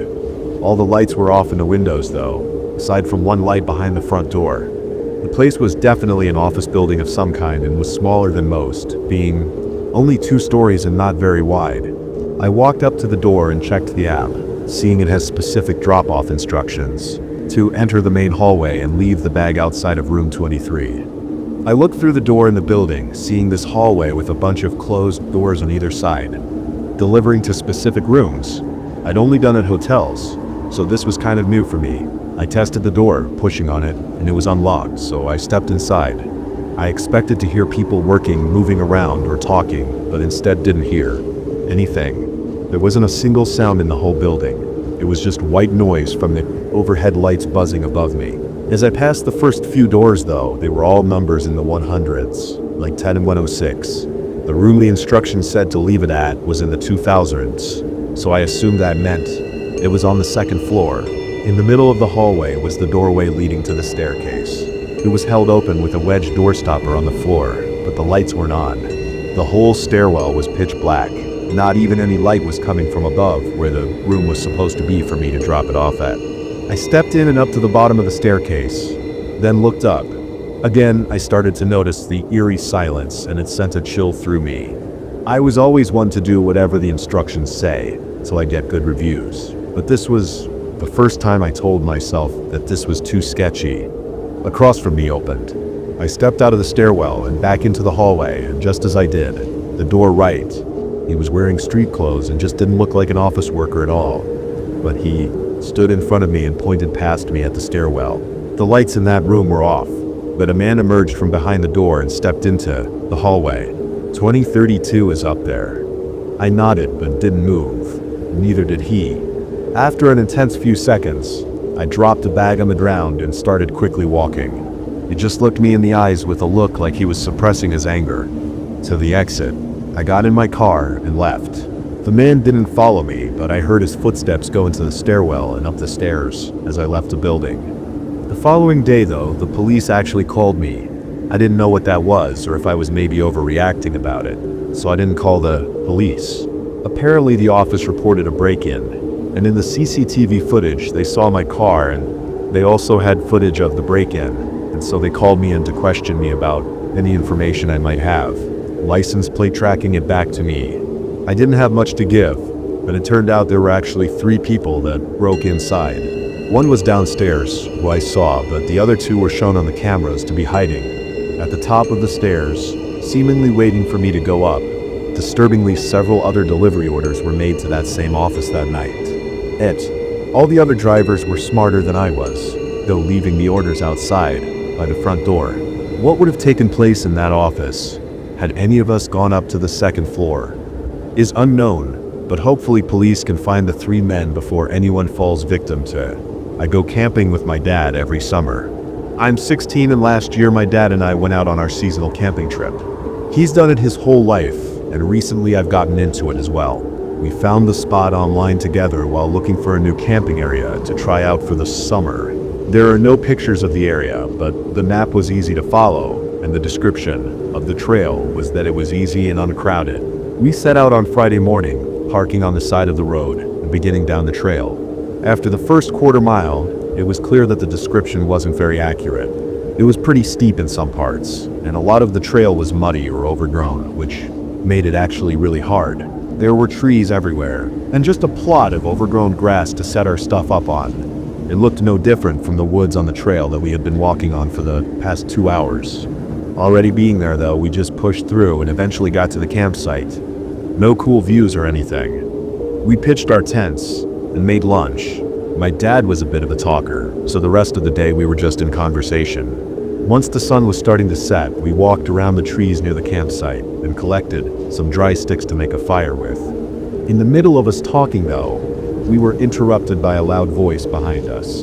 We both stopped talking and spun around. The woods were suddenly quiet again, and we didn't see anyone there. It sounded not too far away though, like maybe a mile out. Neither of us said anything for 30 seconds, just staring at the trees and trying to spot any movement. Then it came again. Someone, a man's voice, yelling. It sent chills through me. There was a pain and harshness to the scream, like they were in trouble. I looked up at my dad, who looked really conflicted and worried. The screams kept coming though, and eventually I asked my dad if we should help them. He turned me around and led me back to the campsite, quickly starting the fire. I could tell my dad was thinking of every option. He faced me and told me to stay by the fire and wait. His face was serious, and he said he was going to run a little ways toward the voice and just see what he could see, and that if I saw anyone to not let them near me. I agreed and watched him run toward the man's voice. After a minute, he was out of sight. Honestly, I wasn't sure what I would have done if I were in my dad's shoes. Leaving someone in need of serious help would make me feel horrible, but we were also in the middle of the woods. So if something happens, well, I don't know. But then suddenly the screaming stopped. The sun felt like it was dropping fast, and there was still no sign of my dad. After 10 minutes, I started to get a little worried. The whole forest was now quiet again. Still, after another 10 minutes, my dad was nowhere in sight. I wondered if my dad had found him and was helping him, or if something else happened. With the blanket of darkness starting to cover the forest, I grew more and more nervous. I stood up and walked a little bit away from the campsite, and toward where my dad had gone. There were still no signs of him, so I walked a little more, and then finally I heard. Then, just before I thought they would come into my sight, a voice to my left called my name, footsteps from up ahead. I still couldn't see anything, but as the sound of his steps started getting closer and closer, an eerie, almost disturbing feeling came over me. It was my dad running toward me and yelling at me to go back. Behind me, there was urgency and worry in his voice, so I hurried to the campsite, and my dad followed. He quickly packed the essentials into his backpack. The look on my dad's face is something I still remember vividly. It was complete fear and distraught. We left the tents and ran for the first mile, then fast walked back to our car. On the drive home, I asked him what he saw out there, who the man was, and why he was screaming. My dad said nothing. Even to this day, he never brings it up or says anything of what he saw. Every time I so much as mention that day, his entire demeanor changes, and his face falls flat, so I just stopped asking. All I can think about now is those footsteps that I heard walking toward me, and what would I was out camping in a familiar part of the forest, near my city. Have happened if my dad hadn't shown up in time. My city is small and honestly has not much to do, so camping is the one thing I found that I really enjoy doing. I'm not a big fan on hiking though. I prefer the more relaxing aspects of camping, like sitting by a fire and having no responsibilities. The trail I went on was one I'd been to plenty of times. It was only a 36-minute walk from the parking area, and the campsite was right by a lake. Having only my small city near the forest, there's only so many people that could possibly be camping at the same time and place as I was. But this time when I got there, a man had a tent already set up. I could see him down by the lake, walking in the sand. He looked like he was in his 40s. He had some generic swimming shorts on and a stained white t-shirt. I walked a little further from where his tent was, then set up mine. As I did, I noticed the man looking at me. I then collected some large stones from nearby and placed them in a ring, prepping for the campfire I was going to have later. Not just like a glance, though. He was standing down by the lake with his body turned completely toward me and was watching me. I tried to ignore it, but every time I looked back, he was in that same spot and still staring at me. Whatever that was, I didn't like it. It got really creepy, so I ended up waving at him to see if he was maybe wanting to say hi or something. But after I waved, he turned around and continued walking along the lake. It gave me an uncomfortable feeling about that guy, so I tried to keep an eye on him. For a while, nothing else really happened, but after 20 minutes, he walked away from the lake and into the forest behind his tent. I put my chair down by the lake and relaxed.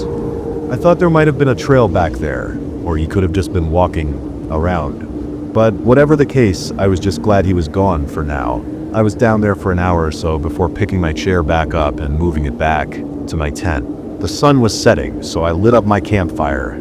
As I sat there and looked around at the forest, I suddenly spotted something. Far out, there was a shape next to one of the trees. I squinted, trying to get a clearer view. It was that guy again, and he was just standing far behind my campsite and staring in my direction. All I could make out was what looked like a white shirt. Now this was getting really creepy. How long was he watching me for?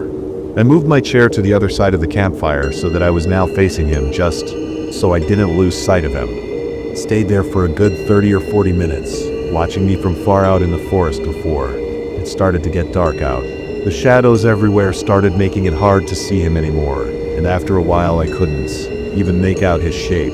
Knowing he was still out there staring at me, yet not being able to see anything. Yet with my campfire lighting up my sight, I knew he could still see me. I could only look in the general direction he was in. Started getting really anxious.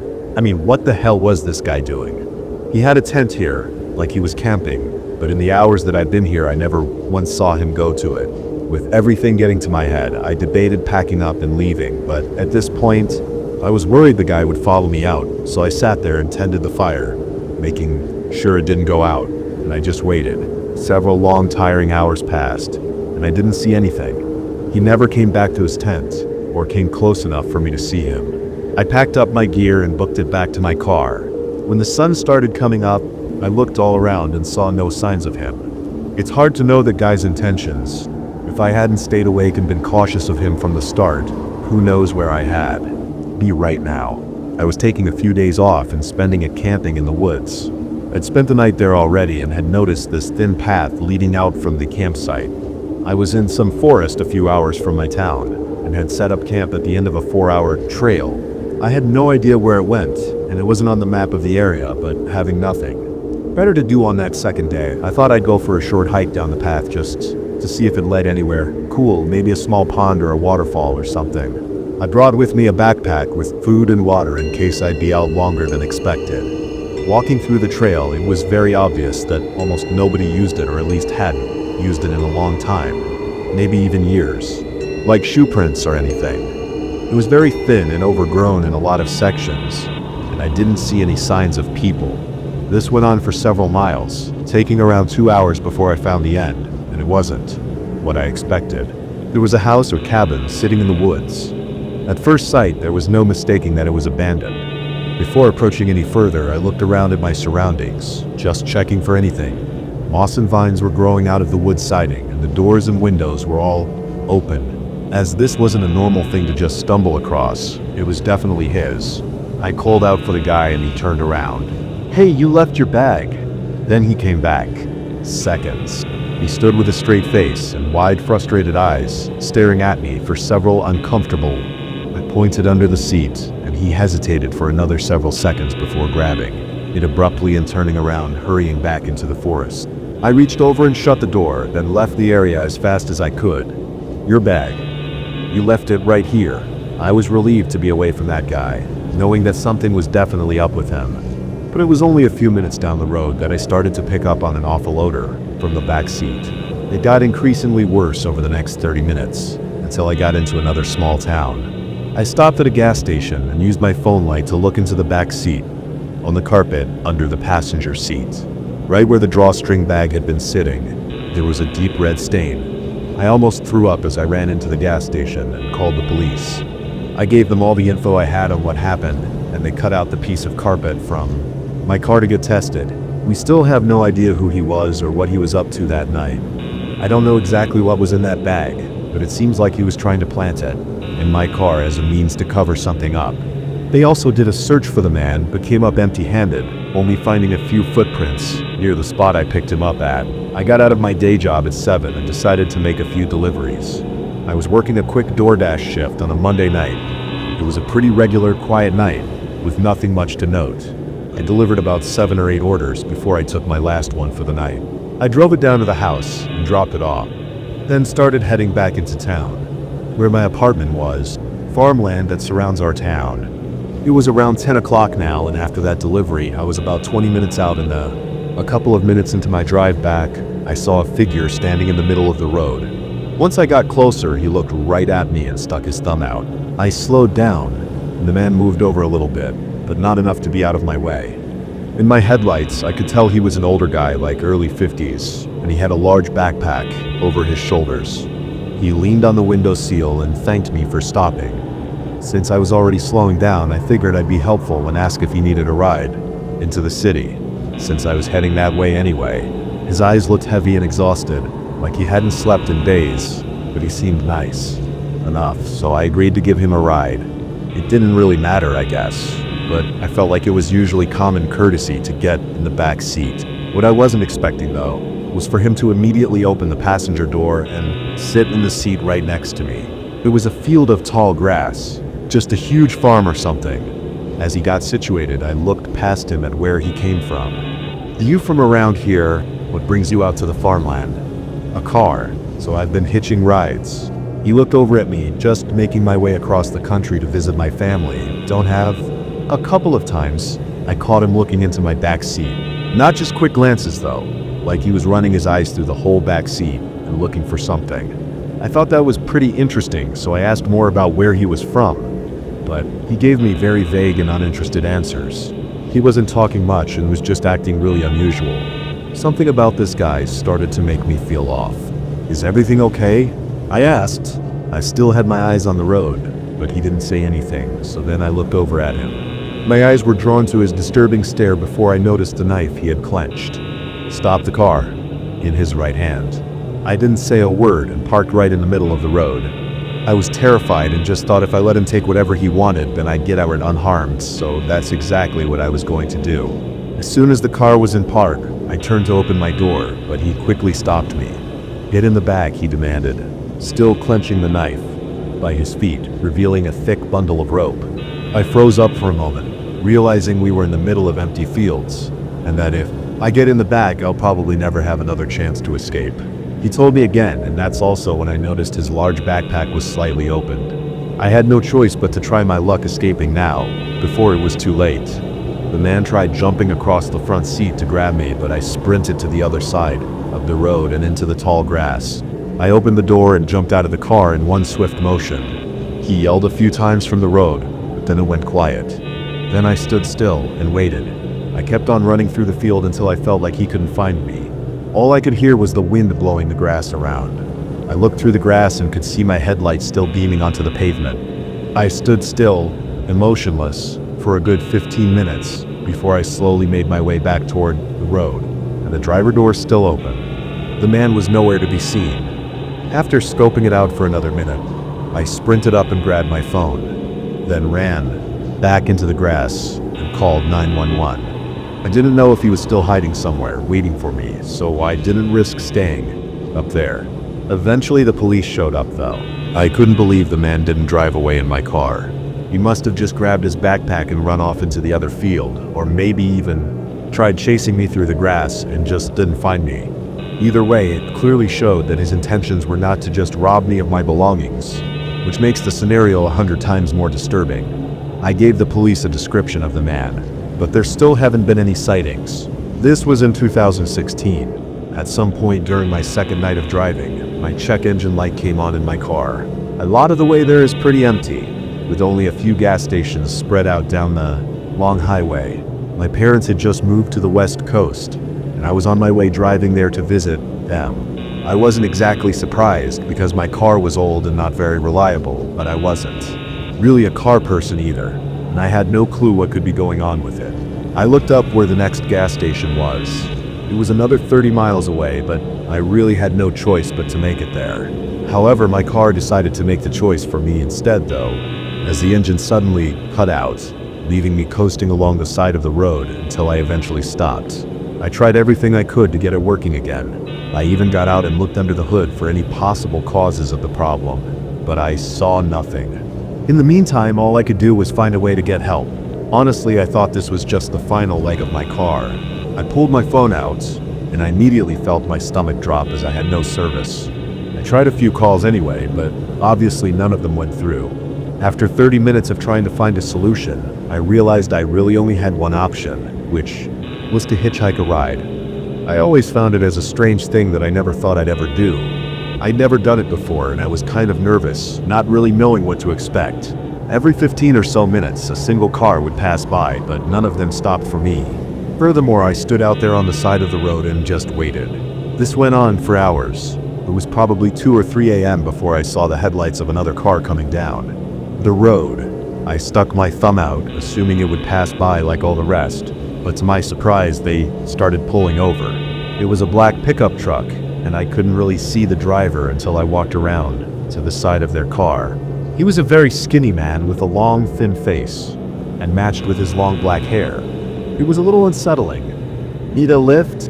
Something really put me off about this guy, but honestly I was tired and this might be, he said happily with a big grin. My only opportunity to get a ride, so I didn't pass it up. I hopped in the back seat.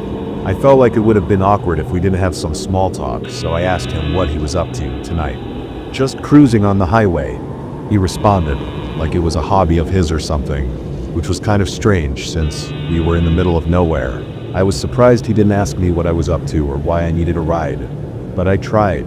The man interrupted my train of thought though when he looked at me for a few seconds in the mirror to think of another question just to keep the conversation going. "You don't have any weapons on you, right?" I said no, thinking it was a strange question to bluntly ask, but maybe he really was just trying to watch out for himself. "Just making sure I'm safe," he said. with again that odd smile of his. I don't know, but after that, I stopped talking. 10 more minutes went by as I just stared out the window before the man made a sudden turn off the highway and onto a dirt road. I immediately sat up and looked around, realizing this was definitely not right. "Where are we going?" He shot a quick look at me, then continued to drive without answering. I asked him again, more loudly as the fear was building up. "Where are you taking me?" At this point I knew that no matter what, the next time this car stops, I was going to bolt. So I got ready with my hand on the door. As he drove down this beaten dirt road, suddenly a small farmhouse appeared in the dim lights. Its front door was wide open, and the whole place looked like it was decaying and falling in on itself. Once we got up closer, he suddenly slammed on the brakes. I jolted forward into the seat, and the man instantly swung his door open and ran around to the side door. I swung mine open as well and sprinted out, heading right for the tree line. The man ran around the car and came running up behind me, but once we were in the woods, it was so dark that I could only hear his footsteps and could no longer see him, even though he was just 10 or 15 feet behind me. I took a sharp turn, getting behind a tree and holding my breath. His footsteps came right up past me and continued further into the woods. The whole minute passed before I heard his creepy voice call out for me. Over and over, he'd repeat the same lines in the same tone of voice. "Come on, let's go back. I wasn't trying to scare you. I'll give you a ride." I never heard his footsteps go back toward the car, so I had no idea where he was or if he was lurking in the dark somewhere nearby. It was extremely disturbing. I knew I had to leave though, so I started quietly walking in the direction of the main road, or at least what I thought was that direction. I really couldn't see anything, but once I was deeper in the woods, I pulled my phone out and turned the brightness on low. Somehow I happened to have service now. I almost wanted to cry from the relief.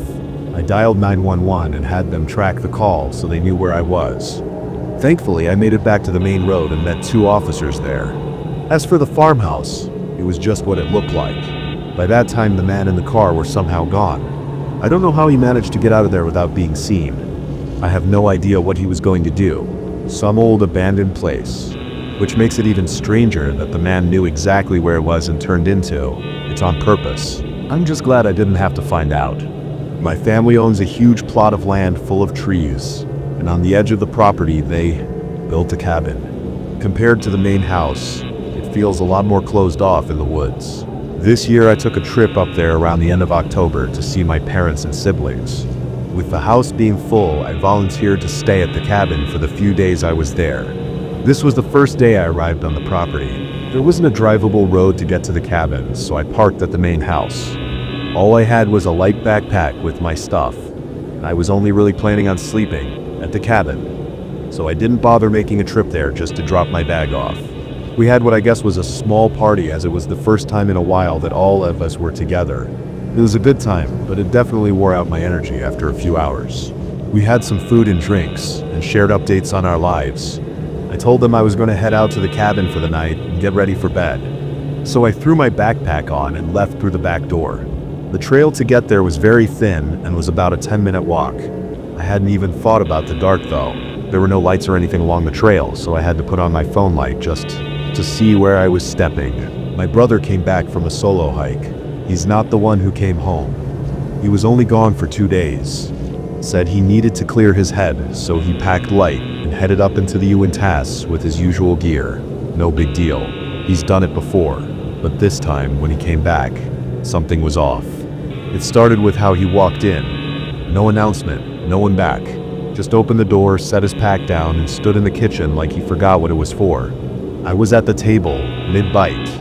He looked at me and smiled, but it didn't reach his eyes. "Good trip?" I asked. He nodded, still smiling. That smile didn't drop once the whole night. Not when he told me about the mountain lion tracks near his campsite. Not when I noticed he was wearing my sweatshirt, the one he hates. Not even when I asked what trail he took, and he said North Ridge. There is no North Ridge. Not here. That night I couldn't sleep. Something about how he moved felt wrong. Too smooth. Too studied. At one point I got up to check the locks and caught a glimpse of him in the hallway mirror. He was just standing in the dark, staring at it, not at his reflection, at the space beside it. The next morning, I found a dead bird on the porch. Not torn apart, just laid out neatly like a gift. He said he didn't put it there. Then he asked if I remembered when our mom died. The thing is, she's still alive. I waited until he went out back. He said he wanted to feel the sun, but just stood in the middle of the yard, arms hanging loosely at his sides, face tilted upward like he was trying to remember what warmth felt like. That gave me maybe 10 minutes. I went straight for his pack. It looked normal at first. His night, half-used water bladder, trail snacks he didn't touch. But when I unzipped the bottom pouch, I found something he would never brought home. A lock of hair, tied with red thread, dry, brittle, not his color, not mine. It looked old, like it had been buried in salt or ash. Underneath it was a scrap of parchment, something drawn in charcoal, rough circles layered with jagged lines, stick figures warped around a central shape. I didn't recognize the symbol, but the longer I stared, the more I felt like I should. When I turned it over, a single word was scrawled in the corner in tiny, frantic handwriting. Return. I barely had time to zip the pack shut before I heard the back door open. He stepped inside, eyes still fixed on the ceiling like something might be living just above it. "You been in my bag?" he asked calmly. I lied, said no. He smiled. That damn smile. It stayed frozen while he poured himself a glass of water, gulped it down too fast, then poured another. His throat made no sound as he swallowed. Later that night, I woke up to him humming. A song we used to sing when we were little, only half the melody was wrong. Notes bent in places they shouldn't bend. The words didn't rhyme anymore. And when I peeked down the hallway, I saw him standing at my bedroom door, back turned. Not moving, just listening. He didn't say anything when I asked what he was doing. He just walked away. In the morning, he was already at the kitchen table when I got up. No coffee, just sitting. He looked at me with that too wide smile and said, "Why'd you lie, little brother?" He asked why I lied. I didn't answer. I just stood there, heartbeat hammering behind my ribs, wondering how long he'd known, if he saw me touch the pack. If he'd ever really turned his back at all. He didn't press the question, just smiled and went back to staring at the table. Later, he left again. No word, no jacket, just walked out into the tree line and vanished like he'd always belonged there. This time I didn't check the pack. I waited, and after midnight he came back. His hands were covered in dirt, shirt torn, no blood, just wrong. Like it wasn't made for his body anymore, like his limbs had started to stretch beneath the seams. He didn't say anything, just walked past me and went straight to the basement. That's when I heard it, knocking, but not from the door, from inside the pack. Slow, wet, rhythmic, like knuckles dragging against plastic. I opened it. The first thing I saw was the hair again, matted now damp with something dark. Beneath it, something wrapped in a tattered gray cloth. I should have stopped there. I didn't. I reached in and pulled it free. It was a jar, sealed with wax and twine. Inside was a mouth. Not a full face, just a mouth, twisted in a silent scream, gums torn back, lips stitched closed with animal sinew, but it was breathing. The glass fogged up every few seconds. It was trying to speak. Then I realized something. It looked like mine. I dropped it. The jar didn't break. It just rolled to the edge of the floor and sat there, vibrating softly. Then from the basement, his voice called up. Except it wasn't really his. It was mine. Low, hollow, almost like he was trying it on for the first time. "Why'd you go through my things, little brother?" I didn't answer. I was too busy watching the jar. It was smiling now. My mom swears she tucked me in last night. I live alone. I'm in need of some advice, but I don't even know what kind of help I should be after. It started about 3 weeks ago. I got a call from my mom on a cold Monday. We talk often enough, and a phone call from her isn't a strange occurrence at all. The only really strange part about it was that it was while I was on the clock at my job. I'm a nurse, so she usually would only call if something was important. I picked up the phone, fully expecting to hear that someone had died, only to be greeted by her familiar, gentle voice. She was casual, sweet, just asking about my day. Don't get me wrong, I love my mom and I like talking to her, but I was at work and it was a very busy day. I tried to politely excuse myself and get back to what I was doing. Before I could hang up, she said something that caught me off guard. "I'm glad you're sleeping better. You looked so peaceful." I was caught a bit off guard by this. You see, I'm in my 20s and I've lived alone for almost 7 years now. What's more, my mom lives about 200 miles away from me. I didn't think much of it at the time, but as the day went on, for some reason it bothered me more and more. After my shift, I called her again, and again she began a casual, cheery conversation with me. What she had said earlier was burning into my brain at this point, so I asked her what she meant by that. Without missing a beat, and in the same happy tone, she told me, "Well, you've been tossing and turning. I was just happy to see you sleeping peacefully last night." I didn't know what to say. I asked her if she was making a joke. Her response sounded just as confused as I was. She told me she had tucked me in last night. I didn't want to start an argument. My mother is not young, and there is a history of degenerative brain disease in some of our family. I was worried that maybe she was sick. I changed the topic again to her day and finished what turned into a relatively pleasant conversation, given the earlier confusion. I texted my brother immediately.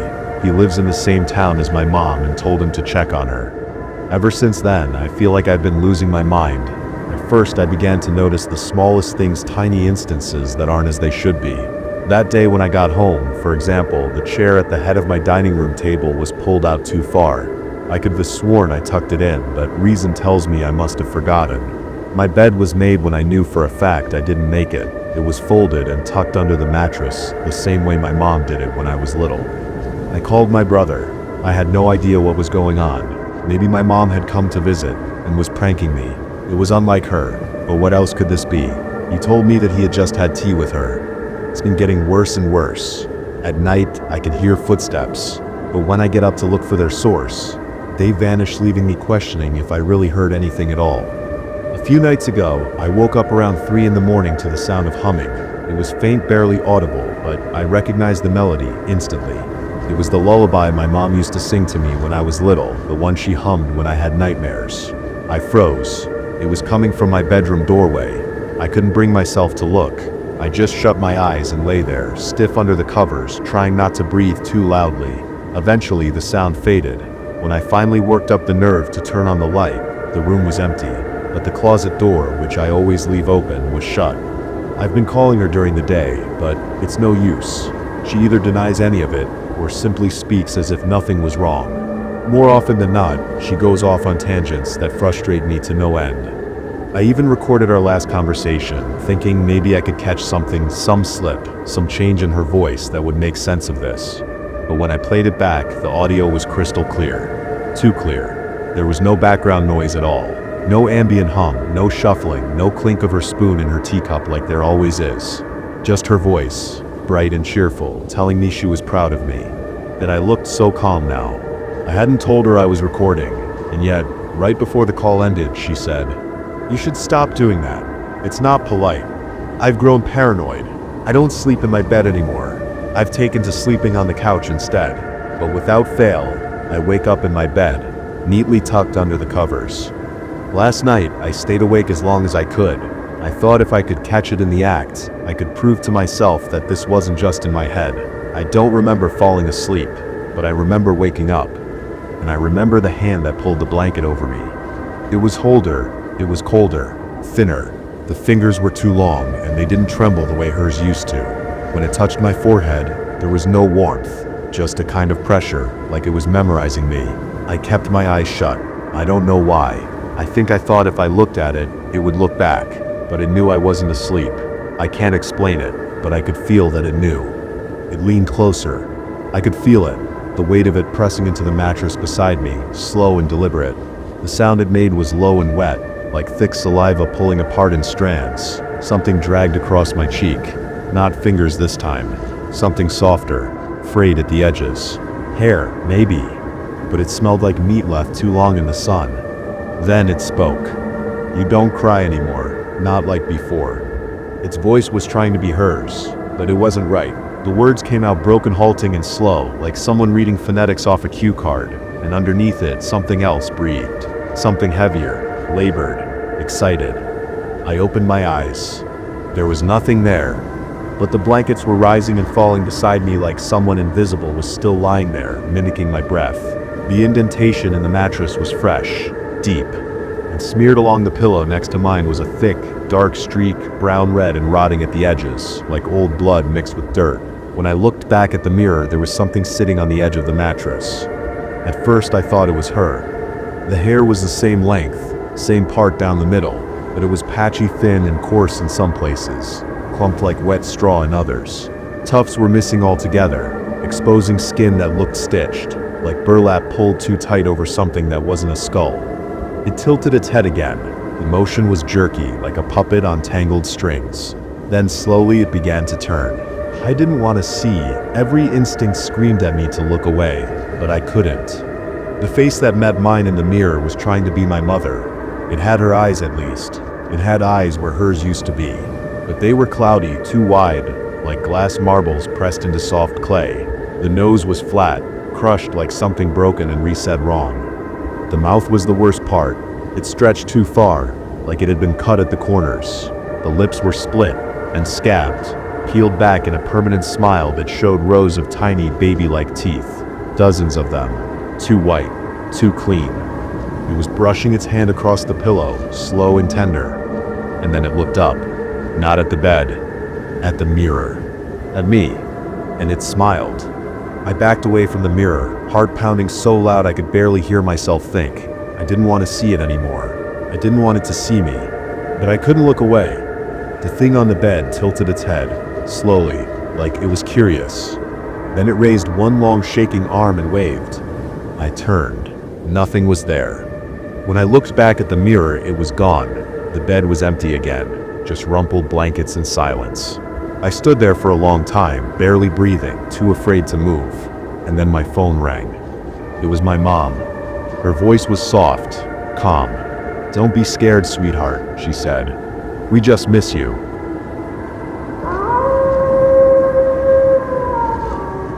My coworker at the laundromat kept hiding inside the machines. Last year I worked at a laundromat near my parents before I moved away to college. I saw the advert in the window when I was shopping with my dad and figured it was an easy way to earn some money. The woman who ran the laundromat interviewed me and I started that same day, but not before she introduced me to her daughter, who also worked there. She was called Mia, was really petite, and really odd. The first time I met her, she immediately said, "Hey, can you do this?" Then she did this weird thing with her eyes that made them vibrate. It's hard to explain, like they were rapidly moving side to side, and the whole time she had this toothy smile on her face, like it was the most amazing thing in the world. Mia must have only been a year or two younger than me, so still in her teens, but her behavior seemed really juvenile and kind of try-hard. Anyway, I just figured she was trying to break the ice in her own way, so just kind of rolled with it. I got through the rest of the day with just small talk and didn't think too much of it. I was barely a week into the job when I first caught her hiding inside one of the machines. Shed somehow managed to climb up and curl herself up in one of the big tumble dryers. I wouldn't have even noticed had I not walked past and heard her giggling inside the drum, scaring the shit out of me. "What are you doing?" I asked, annoyed she was dicking around whilst I was working my ass off. Her large eyes watched me in the darkness, her legs pressed up against her flat chest. "I'm just cleaning it." "Right, okay. I literally cleaned the lint out of the machine just this morning, so didn't buy her bullshit for 1 minute." Anyway, she climbed out of the machine like a creepy gymnast shortly after, earning a few strange glances from some of the customers, but no one was hurt. The next time was worse. About 3 days later, I was helping this young mom set up a load of laundry after her machine broke in her apartment. It was her first time in a laundromat, so she didn't really know where to start and had brought her kid along too, although she wasn't doing a very good job of keeping an eye on him. I just finished walking her through the different powders, prices and settings when I heard that same eerie echoing giggle again towards the back of the store, only this time it was followed by a child's laughter. As soon as I heard the sound, I had a weird hitching feeling in my gut. Although I'd only known Mia for about a week, I knew leaving a random kid with her would be like leaving them unattended by an open electrical socket. Anything could happen. "Sorry, I'll be right back," I said to the mom, leaving her to load her washing into the machine. Most of the machines in the laundromat were 10 kilograms washing machines. We also had a few larger 18 kgs, and one massive front-loaded 33 kilograms machine used for washing duvets, etc., which Mia's mom had affectionately christened the Beast. The whole time I'd worked there, I'd never seen it used once, yet I found Mia half inside the Beast that day, playing with the kid stood in front of it. Her bottom half was inside the drum, elbows resting on the rubber seal with the door open as she handed quarters to the boy. She was pulling funny faces and doing that weird thing with her eyes again, making him laugh. The sight made me freeze for a second, wondering what the hell she was playing at. I heard the boy ask her, "What do I do?" "Just close the door," she explained, and press the big red button. It was only then I realized she was trying to bribe the kid into locking her inside the machine and switching it on. "Mia," I hissed, hurrying through the maze of machines to confront her. "But what will it do?" the little boy asked her. "Go on an exciting ride." I finally reached the door and grabbed it, putting an end to the madness. Both Mia and the kid looked annoyed, like I'd interrupted a great game of theirs. "What did you think you were doing?" I snapped. "It was just a little fun, right, kiddo?" The boy laughed as Mia tousled his hair before he finally scampered off back to his mother, who was still piling dirty underwear into the machine at the other end of the store, oblivious. "Hey, just chill," Mia said, sensing my anger as she slid out of the machine. He wasn't really going to do it. I shook my head and walked away, knowing the kind of shit my own little brother would do for a few dollars. Later that day, Mia's mom came out of her office to check on us, and I thought about ratting Mia out right there and then, but the way she seemed to always dote on her strange daughter like the sun shone out of her ass made me pause. Why would she believe me over her own flesh and blood? After all, I hadn't even made my first paycheck yet, and I really needed the money. That thought alone ultimately made me decide to just let it slide. I didn't know how much I'd come to regret not bailing right there and then. A few days later, Mia and I were both working the evening shift. It was nearing closing time and the place was dead. I was just putting a damp sock in the lost and found basket when she appeared at my shoulder and asked, "Do you like me?" I frowned and focused on the sock. Yeah, of course.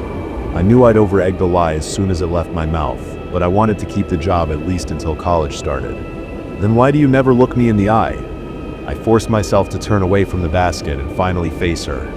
"What do you mean? Do you like me?" Her face had a sudden seriousness to it.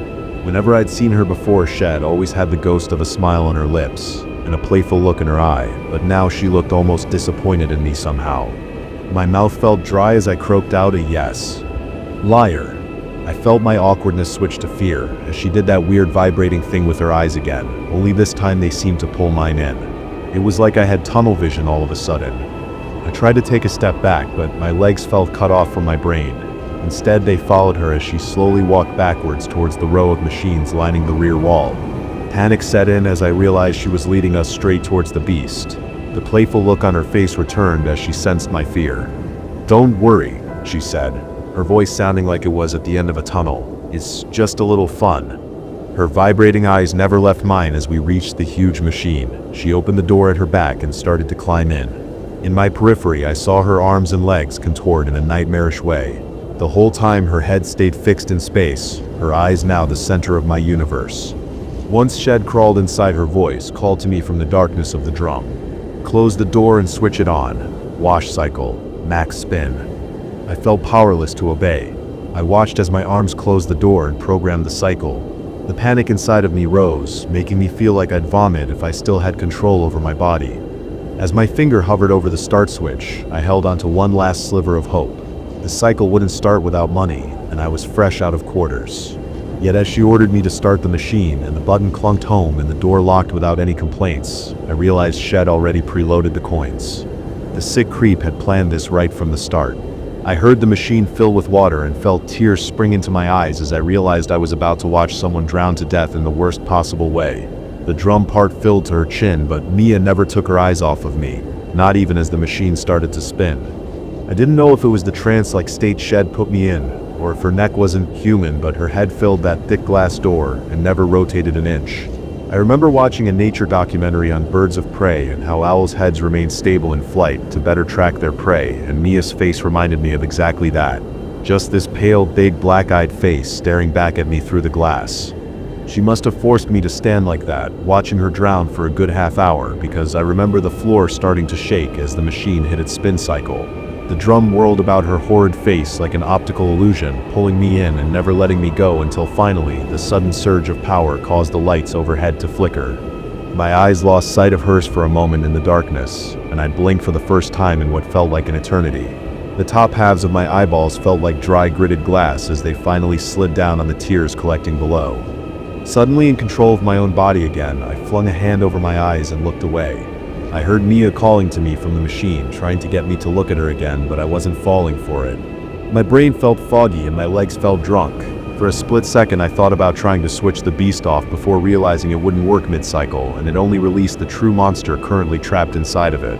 Whatever Mia was clearly wasn't human, and I dreaded to think what Shed had planned for me next. I remember half running, half stumbling past her mom's office door, praying it wouldn't open in case she tranced me too. Thankfully, I managed to stifle my sobs and it stayed shut, leaving me to slip out the laundromat door into the night. I never went back again. When my parents asked why I quit, I told them I needed more time to focus on my studies instead, which seemed to shut them up. A couple of days ago, I finally mustered up the courage to look up the laundromat on Google Maps Street View. I didn't know if I was hoping to see if the store had closed, or if anyone had left any bad reviews complaining about the creepy teenage girl that worked there, but I found neither. Instead, all I saw was what looked like another ad for hire in the window and the silhouette of a small woman with bleached blonde hair staring out the window. I didn't know if that was Mia or just a bored customer, but I closed that browser window real quick. I'd hoped telling my story on here would somehow help me to process it, but now I've told it, I don't really feel any better. I still can't use the dorm laundromat because every time I close the machine door, I see her creepy owl-like face staring back at me. I'm either hand-washing or buying new clothes these days, which is breaking my bank account. I think I need help. Maybe I should see someone?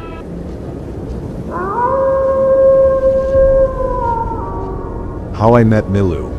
I was born a burden. My parents said it jokingly, but I could tell it'd always been on their mind. Even as an infant, I had bronchiolitis, hypersensitive skin, and several infections. My mother used to say that I was made as if God was tired of looking out for me and handed it all over to my parents. He couldn't be bothered anymore, Shed half joke. I was a sickly child in a healthy family. I had 3 older brothers and 2 younger sisters, and while one affliction would disappear, it would just make way for another.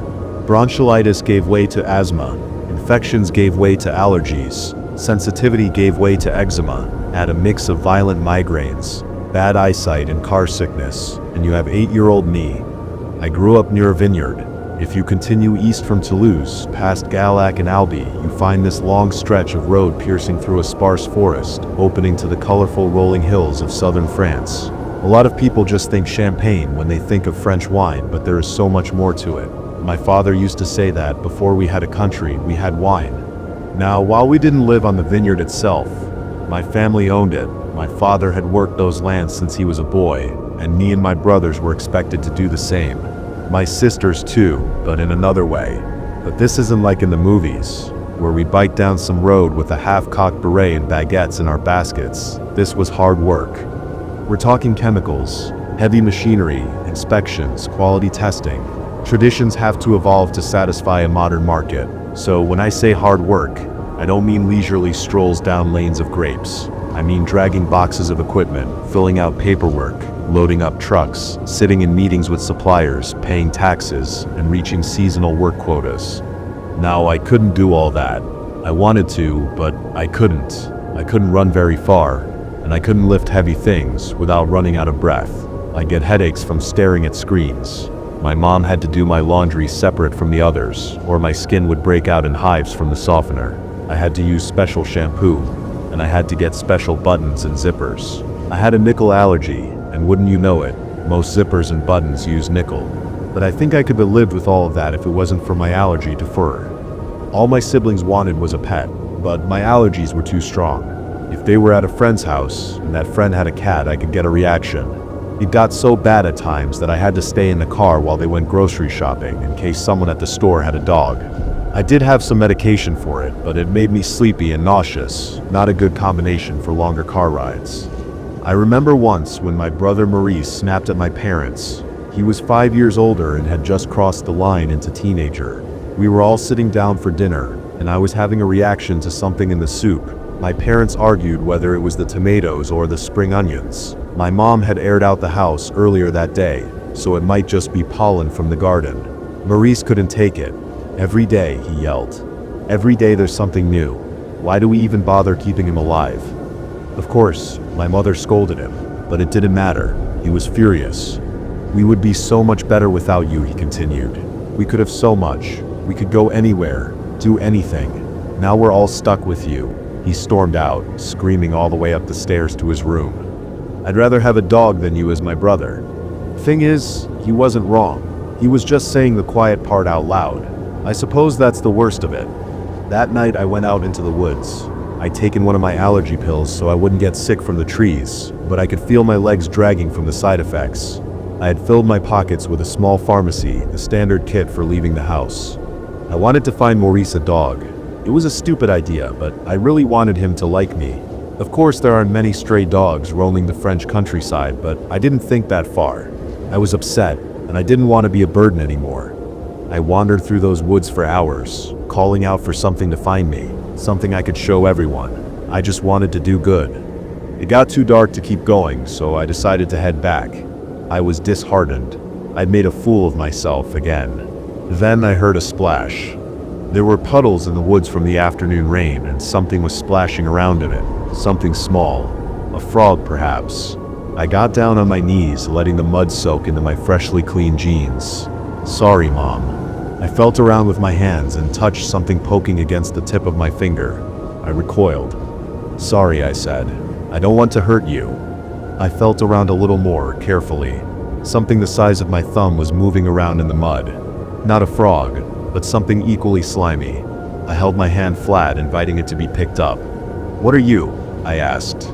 "You're not a frog." It crawled into my hand and lay there. I held it up to my face, trying to see what it was. It didn't move. Something black, with a ridge along the spine. "You want to come home with me?" I asked. "Or you can stay, if you want." I put my hand back down, but it didn't leave. I couldn't help but to smile. I think that was the first time something willingly chose to stay with me. But it was late, and my parents were out looking for me. I hurried into one of the storerooms and got a jar. I filled it with some rainwater and dropped my new friend in. I left the jar open if it wanted to leave, apologizing profusely, and promised I'd be back in the morning. I hid it on the far side of the house, near a pile of raked leaves. My parents were furious, of course, but mostly just worried. Maurice got a severe talking to, which didn't make things better. Not only had I been a burden to him, now he got in trouble because of it. I was probably in for a beating. I had trouble sleeping that night, trying to imagine what my friend in the jar looked like. Maybe it was a frog after all, like a really cool black punk rock kind of frog. The next morning I hurried outside to check on the little creature. I picked up the jar and noticed how it had curled up in the bottom of it, trying to submerge itself completely in the water. I hadn't filled the jar that well, and hadn't considered that it might need more water. Was it some kind of fish? Strange. I remember standing there, my flip-flops and jammy bottoms. Fog was rolling off, giving way to the early morning sun. My hands were chilly as I filled the jar with water from a garden hose and held it up against my face to get a better look. The creature was about as long as a middle finger and blacker than coal. I could clearly see the spine of it, where little spikes poked out, but I couldn't make out what kind of creature it was. It had the head of a trout, but the body of a snake. It had gills with long tendrils coming out the side. As soon as I filled the jar up, it came to life, twirling and rolling around the jar, almost like a dance. Then it looked at me with dark, expressionless eyes. "They'll call you Malou." I smiled, "and we're gonna be best friends." Can you tell I was a Tintin kind of kid? I decided to keep Malou hidden from my siblings. Maurice was still a bit salty about getting yelled at, so I figured it was best not to show him something he could use to hurt me. I'd never had a pet, and chances were I'd never get one, so I decided to keep Malou hidden away. I fed him little bits and pieces. Grapes from the vineyard, of course, ants, flies, and little bits and bobs I could squirrel away from my dinner and breakfast. He took his time with it, but seemed to like all of it. He also enjoyed having little things to play with, so I'd drop him little plastic soldiers and rocks and stuff. I would imagine him as a sea monster, towering over the little soldier guys, my own little kraken. After a couple of days, I noticed a weird smell coming from the jar, so I decided to take it inside to clean. I waited until no one was home, got a fresh jar from the storeroom and hurried into the kitchen. My heart was pounding as I opened the jar, only to feel this eye-watering burn in my nose. I was having an allergic reaction to something. I filled the fresh jar with water and tipped Milou into it before pouring the old water down the drain. I hurried back outside and almost dropped him. I had to sit down and take my asthma medication, wheezing for air, apologizing between coughs. "I'm sorry," I cried. "I'm sorry. I don't know what—" I looked down at Milou. It pressed his little fish head against the glass, looking at me with eyes wide open. Even without a single muscle to express emotion, I could tell he was worried.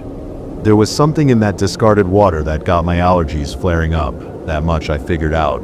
I tried running the tap in the kitchen to get rid of the smell, but I could still feel it. By the time my mother got back, I was scared she might notice it. Instead, she walked in with a smile. "Did someone pick flowers?" she asked. "It smells wonderful." As my secret routine turned from days into weeks, I picked up on a few things. Milu would do something to his water, something I was very allergic to, but that others seemed to enjoy. If I got some of it on my hands, I'd get this terrible rash, but the smell was, to others, wonderful. There was one time when I was cleaning out the jar when my dad burst through the front door. He was probably just home to get his lunch. I hurried out the back door, leaving the dirty thing on the kitchen counter. It was free from rocks and twigs this time, but the smell was as powerful as ever. It made my insides itch. But Dad wasn't reacting like that at all. I saw him from the kitchen window, lifting the jar, turning it over, looking it up and down, sniffing it, tasting it with the tip of his tongue, then downing it in 6 big gulps. Of course, Milu grew. The tendrils extending from his gills got longer, and his jaw grew into a sort of underbite. His scales looked stronger and had a bit of a shimmer to them. I had to upgrade him from a jar to a pot. We had a couple in storage, but I realized he didn't enjoy it. He wanted something transparent. He liked to look. He'd float around, wiggling his tail, keeping his head upright, and he'd just sit there for hours, observing. We had an old fermentation jar in the garage. My grandfather once used it to make preserves, but it hadn't been used for a while. It was larger than my head, so there was plenty of space for Milu to grow. It also helped that it was entirely made of glass. It also had a tap, so I could get some of the wastewater out without having to rinse through the entire thing. It was good enough. There was a corner in one of our old sheds where I knew no one ever looked, and I tried placing Milu there, but he objected. He'd tap his head against the glass, pointing me back outside. "I don't know where to put you," I said. "I have to keep you safe." He tapped his head against the glass again. He was right. I couldn't keep him locked in the dark. There's a hill overlooking the property right by the edge of the forest. The ground there was softer and covered in moss. I found a spot near one of the trees and dug a hole. I put Milu's jar in it, but not all the way up. I left part of it above ground, like a window. I covered the rest in leaves and moss. I sat down next to him. No more tapping against the glass. He was happy. "They'll try to get you a cricket tomorrow," I said, "and maybe some other stuff." Milu did a little spin. Dark eyes looked up at me from the back of the jar. "Do you need anything?" I asked. I wasn't expecting a response, but he tapped against the glass. He'd done so many times, but now it seemed more deliberate. I thought about it for a moment. "Do you really understand me?" Tap again. I leaned my head down close, coming up eye to eye with the creature. He never blinked and only moved enough not to sink to the bottom. "Do you know your Milu?" Tap. He knew. "Do you like me?" I asked. He stopped for a moment to look at me, turning its head side to side, as if to get a better view of me. My heart sunk a little. Then, out of the blue, he tapped again. It was clear as day. We were friends. A couple of days later, I went back up there to change the water in his jar. It started out well enough, but I ended up spilling a whole jar of wastewater on me. I had to put him back and hurry back to the house to change my clothes before my throat swelled up. I ran through the kitchen. My dad was sitting down with my sisters, talking to them about homework. As I passed by, he called out to me, then followed me into the washroom. I changed my pants and tried to hide the stains, but he was right behind me. "What's that smell?" he asked. "Where have you been?" "Out," I said. "In the forest. I didn't go far. I wasn't by the lake or anything." He took the stained pants from the laundry basket. To me, it smelled like an asthma attack waiting to happen, but to him it was something different. "Is that wildflowers?" he asked. "Some kind of melon?" I didn't answer. I just washed my hands. I could feel a rash coming on. Dad leaned down and looked me in the eye. "Did you make that lemonade before?" he asked. "The one in the jar on the counter?" "It's just water," I said. "It's not lemonade." "Everything is water," he smiled. "Even wine. But did you make it?" "Sort of." He smiled at me and gave me a pat on the shoulder. I think it was the first time I saw him really approve of me. "You should make more," he said. "It was fantastic." I went back to Malou every day, having little chats about everything and nothing. I told him about what my dad said, and he seemed excited. Malou didn't seem to mind at all. I was a bit skeptical. I didn't want anyone to find Malou or to ask questions, so the next time I cleaned out the jar, I saved his water in bottles and filled them with wildflowers. That way it looked authentic, like I made something. Dad had never really encouraged me to make things on my own before. I wanted to make him proud. I'd seen my parents make everything in that kitchen for years, so I knew where everything was. I cleaned the bottles up, added some honey and fennel, and made my own label. I was kinda clever. I was afraid I might slip up the name Milu someday, so I made it the label. That way no one would bat an eye if I mentioned it. That night, as my family gathered around the dinner table, I took out every bottle of Milu that I'd chilled during the day. Everyone got their own bottle. I told them that Dad liked it, and that I hoped they would too. They didn't know what to make of it at first, but they opened their bottles, and it fizzed a little like a light sparkling wine. And after that first sip, their frowns melted away. For the first time, there were smiles all across the table, and not just any smile. They were smiling at me. They loved it. They loved me. All summer and well into autumn, I kept up my secret routine. Milu was large enough to have an entire meatball for dinner by then. He was longer than my foot, but still had plenty of space to grow. I'd feed him, talk to him, clean his jar, and give him things to play with. But he was getting tired of toys and rocks. He wanted something new. He'd tell me with little taps on the glass. I did this thing where I took old newspapers and cut out pictures. I'd lick them and stick them to the glass for Malou to look at. He loved them, especially pictures of people. Those were the most interesting to him. He always lingered a little longer on pictures where they smiled. I continued to make my bottles of Milu about once a week. I told them it was my secret recipe. My father would bring home honey and fennel for me to use. Sometimes he'd bring cherries or some fruit. We'd spend some time together making up recipes, and he encouraged me to experiment. To me, it all just smelled like burning acid, but feeling useful made my heart swell with pride. I wasn't just taking, I was finally giving back. I told them I couldn't drink it myself, and that it burned me. They didn't even question it, but they all enjoyed it nonetheless. Even Maurice. This kept going for an entire year. I had the best birthday of my life, where my family wholeheartedly celebrated me. It wasn't just an obligation, they were happy to. I was getting invited into conversations. They asked my opinion on things. On New Year's Eve, I even heard my dad drunkenly brag about my drink to a neighbor. I wasn't just a sick boy, I was in the family business. There was some tension though. I'd often find Maurice out in the fields, or in the kitchen, trying to replicate my recipe. He couldn't make it, and it frustrated him to no end. He explained to me, in no uncertain terms, that he would make something better. He wouldn't be beaten by someone who could die from goddamn fabric softener. But Dad was thinking of other things. Bigger things. So come spring, we made our first bottle of wine using water from Malou as dilution. It's usually done to balance out the sugar levels, but Dad thought it could give it a colorful musky tone. Not that I knew what the hell that meant back then. Mineral water might not change the taste, he said, but it can change the way it feels. And with this, he held up my bottle, giving it a cheeky little shake. With this, it will feel like a mother's kiss. I remember the day we finished the wine. Dad poured it into a small glass. He let it rest a little. We sat quietly around the kitchen table, waiting patiently. He smelled it, twirled it, observed the color and the consistency, and when he finally tasted it, his eyes went wide. He put down the glass and smiled at me like he'd won the lottery. He swept me up on his shoulder and hurried outside, holding the bottle as he went. He called out to my mom to try the glass in the kitchen. He put me down and we ran all the way out to the field workers. Two of them were off to the side having a cigarette. Dad handed over the bottle. "Tell me," he said. "Tell me that isn't the best thing you've ever had." The worker, Claude, had a sip straight from the bottle. He thought about it, and something just clicked. A smile melted onto his face, and he laughed. He handed the bottle to the other worker with a loud "ooh." Others came to look. Everyone got to try it. All the while my dad went around to them, one by one. "My son made this," he laughed. "My son did." There were pats on my shoulder. They ruffled my hair. They lifted me up and cheered. They passed the bottle around, emptying it sip by sip. "Best damn thing I've ever tasted," someone said. "It's soft. How can it be so soft? It melts me. I love it." After that, things were wonderful but complicated. Dad really wanted me to give him the recipe. He wanted to put it into production, but of course I couldn't do it. He couldn't understand why, and I couldn't blame him. I was just a kid.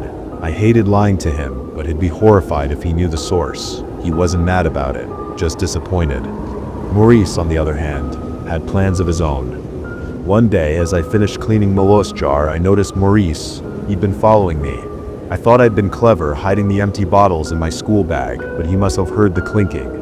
He hadn't spotted Milos in the jar yet, but it was just a matter of time. He walked up to me with a smug smirk. "You hide them up here?" he asked.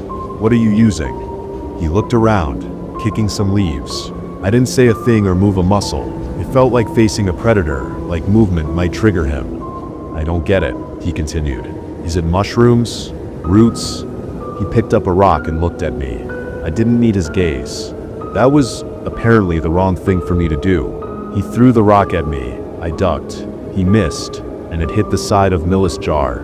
It didn't break, didn't even get a scratch, but it made a noise. Maurice pushed me aside. "No," I yelled out. "Please don't." But that just spurred him on more.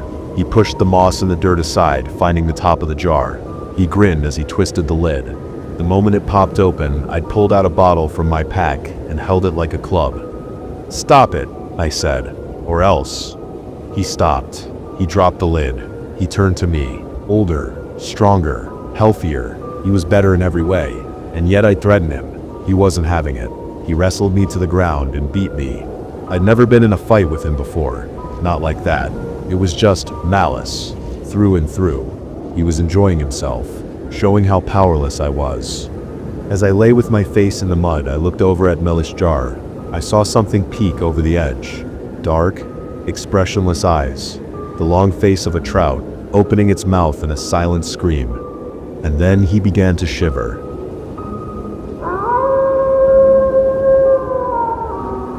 Maurice rolled off me. He was having a seizure. It's as if he was mirroring Milos shaking. His eyes rolled back in his skull, and his fingers were making these weird twitching movements. He was frothing at the mouth, and the bubbles smelled like Milos water. I went from relieved to terrified. I rolled Maurice over, slapping him on his back. He kept coughing up this white foam, gasping for air. His eyes had turned an unnatural black, mirroring the color in Milou. "It's okay," I waved at Milou, trying not to think of my broken lip. It's okay, Milou." He stopped shivering. He just rested his head at the edge of the jar. Then Maurice spoke. "Are you all right, friend?" It was his mouth, but not his voice. A deep, croaking rumble. I could see a tremble in his throat, like something was about to emerge. Something pushing against the skin. My eyes went from Maurice to Milou and back again. "Are you doing that?" I whispered. "He will not hurt you," Maurice said. "I will make sure." Maurice wasn't moving. I couldn't even tell if he was alive. Was he breathing or shaking? "How do you do that?" I asked. "I go swim," he answered. "I can swim very far." I didn't have to say thank you. Milou just plopped back into his jar. As he did, Maurice's eyes returned to a cold natural gray. He bent over, screaming from a stomachache, and couldn't stop throwing up. He had no idea what happened, but he knew he'd lost. I felt like the king of the hill. Maurice had to stop bothering me. I felt confident. I had a friend looking out for me, and he was stronger than everyone. So the next time my dad asked me to help with the wine, I said yes, but on my terms. He couldn't touch the dilution tank. No one could, just me. He agreed. It was mid-July when we got the tank set up. It was like a small swimming pool. No one was around when I dropped in Milou. "You can't look out," I said, "but you'll hear people all day. Is that okay?" He tapped his head against the metal siding. He was okay with it. He had so much more room to grow. He was already the size of my leg. I had a stupid idea. I borrowed a beach ball from the shed and climbed into the tank with Milou. It was cold and dark, but I trusted him with every fiber of my being. He was my best friend, and he would never hurt me. The water was fresh, so I wouldn't get a reaction. Instead, I blew the ball up and passed it to him. He passed it back, and before I knew it, we were playing catch, bouncing it back and forth, my laugh echoing against the hollow steel. Things would progress from there. Dad would make a trial batch using Milou, and hand the bottles off to his workers, and took a couple to a sommelier in Marseille. It was a hit. That first test run, tentatively named Ami de Melu, ran out almost immediately. This was turning from a passion project to commercial sales. The whole thing was getting out of hand. I had to yell at workers to not investigate the dilution tank. My dad would wave me off. He kept his promise to leave me in charge of the tank, but I could tell he was about to budge. I could see it all slipping between my fingers. I was getting pushed out of the equation. Then again, why wouldn't I be? You can rest an industry on the shoulders of a child. One night I saw my dad climb up to check the dilution tank. He wanted to grab a sample to have it analyzed. He had promised me 100 times over that he wouldn't do it, but he did it anyway. I didn't understand that he needed to make sure there were no pollutants, and that it was safe to drink. You can't put mystery recipes on store shelves. But I didn't care. I felt betrayed, so I let him open and look. The moment he opened the water tank, his eyes glazed over. He stumbled down the ladder, as if learning how to walk. He wasn't shaking, like Maurice had done. It's as if he had climbed down a new person, like a new person. Someone who didn't know how to use his body. My dad's new dark, expressionless eyes settled on me. He smiled. "Friend?" he gargled. "Best friend." Over the next few weeks, I noticed things. I saw Claude putting down a crate of filters just to stare at the sky. I saw my sister's eyes turn dark as she watched the TV, forgetting to blink. My brothers would sit on the floor next to the fridge, tasting jams and sauces straight from the jars. Milo was using his newfound strength to look beyond the tank, using the eyes of anyone who had drunk from his waters. I remember my father coming home with dark eyes. My mother had them too. They started kissing in the hallway, but not like nice kissing. I'd never seen them like that before. They were pushing, biting, grabbing. I'd never seen adults act like that before. They hurried up the stairs and I didn't see them for the rest of the night. We missed dinner. But it wasn't all the time. Most of the time it was normal. Until it wasn't. I remember my 10th birthday. It was quiet. I stepped downstairs and into the dining room. They were all sitting in a circle. My mom and dad, my sisters, my brothers, all their eyes dark, with smiles plastered across their faces, like they didn't know how to smile but tried their best. It looked more like snarling wolves, biting down so hard their jaws trembled. "Happy birthday," they said as one. I got the seat of honor, all eyes on me. There was a carrot cake. My dad got up with a kitchen knife. He pushed my sister out of the way so hard she fell off her chair, still smiling. He leaned over the table, smashing his hand down on a plate like his joints were too stiff. It's a miracle the plate didn't crack. He leaned in with the knife, putting his entire weight on it and cutting off the tip of his index finger. He didn't seem to notice. He didn't even cut up a slice. He just cut into the cake because that's what he'd seen in the pictures. They don't move in newspaper clippings. With both his hands, he grabbed the cake and pushed the whole thing across the table, dragging the tablecloth along. Every glass was spilled. Every plate rolled onto the floor. Spoons clattered as my siblings toppled over like fallen chess pieces, smiling all the way down. "Happy birthday, friend," Dad gargled. "Best friend." "Thank you, Milou," I stuttered. "Thank you. I love you." "I love you too, Milou." Dad sat down on the floor, looking up at me like a curious dog. The one remaining spoon on the table was mine. They all stared in awe, waiting for me to approve. I took a bite of the carrot cake, and their teeth began to chatter. They were so pleased. So pleased. I didn't know what to do. Milou kept reaching further and further away. I'd see people around town walking around with dark eyes. Bus drivers, fruit vendors. I'd see them smelling flowers, running their hands across blue sunflower petals at the shop.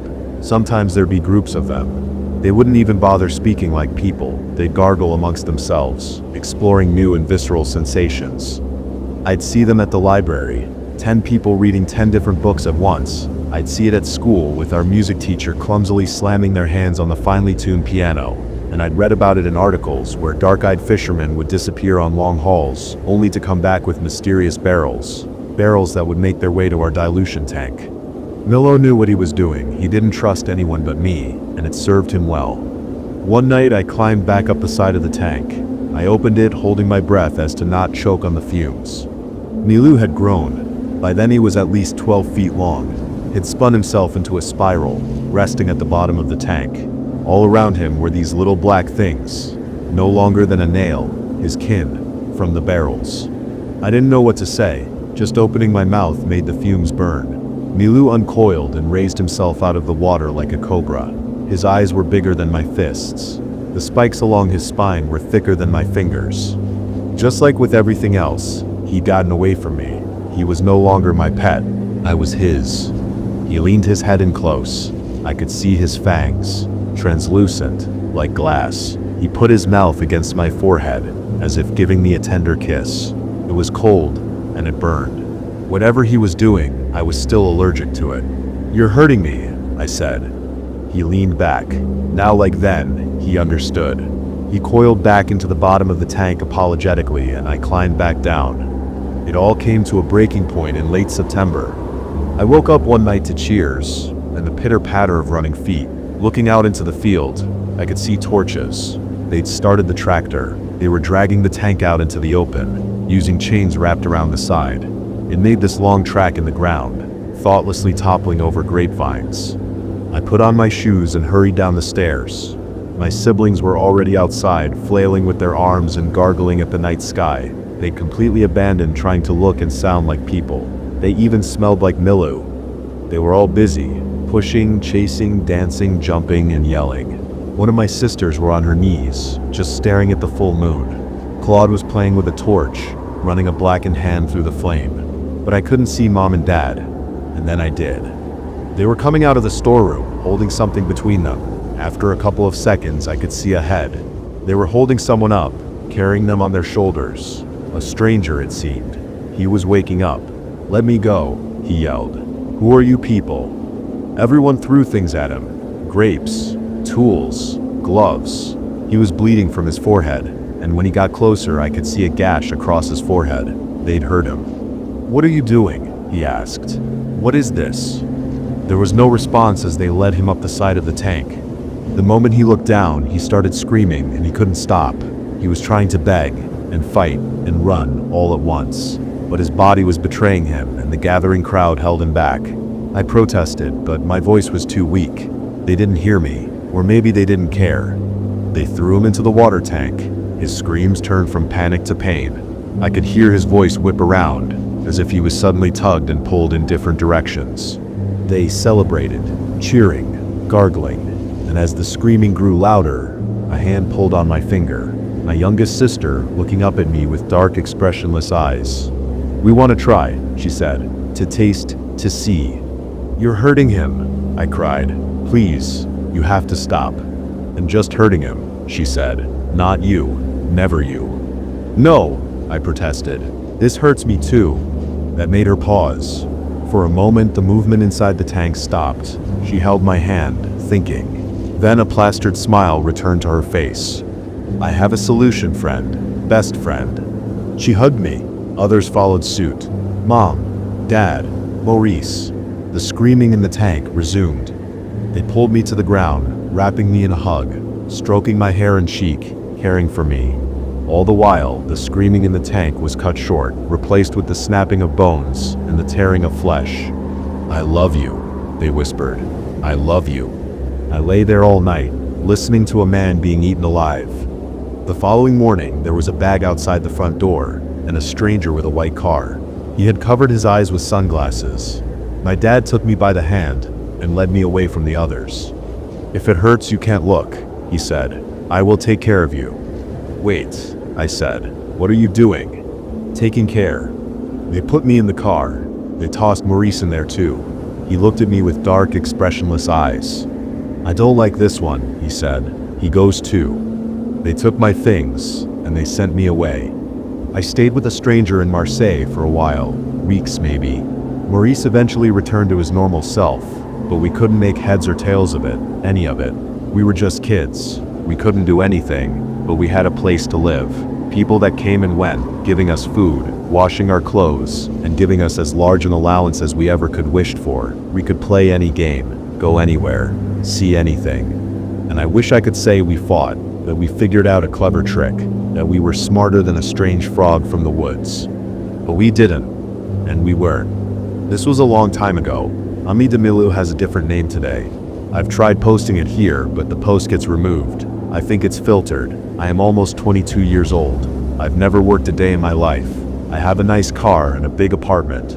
Most people think I come from trust fund money. When I say the company name, they always gasp. I'm sure you've heard of it too. I can say what I want, no one will believe me anyway. I've sent letters, but they have disappeared in the mail. Calls get disconnected. They sometimes hide the dark eyes behind sunglasses, but I can still tell who has them. They move a certain way. I can't pinpoint the moment Maurice and I gave up. Maybe it was the moment we realized we could have ice cream for dinner. Maybe it was when Maurice moved out and got a dog. Or maybe it was on my first birthday away from my family, when a dark-eyed man handed me a birthday card. There were 2 boys playing with a beach ball on it. I love you, it read. They run other companies now. I know the logos. I see them on fishing boats, on trash collectors. And lately I've sensed a familiar smell coming from the water in the shower. Perhaps there's a familiar logo at the water treatment plant as well. I've gone back a couple of times, but there's not much I can do. There are so many to stop me from trying anything. I never get closer than that hill overlooking what used to be a vineyard. Now they're walls and barbed wire, mostly around the new artificial lake they've dug. But I suppose in a way I'm lucky. Wherever I go, someone cares. Someone watches and listens. And if I ever feel lonely, I just walk into a crowd. I love you, Malou. That's all I have to say. And someone, somewhere, will whisper it back.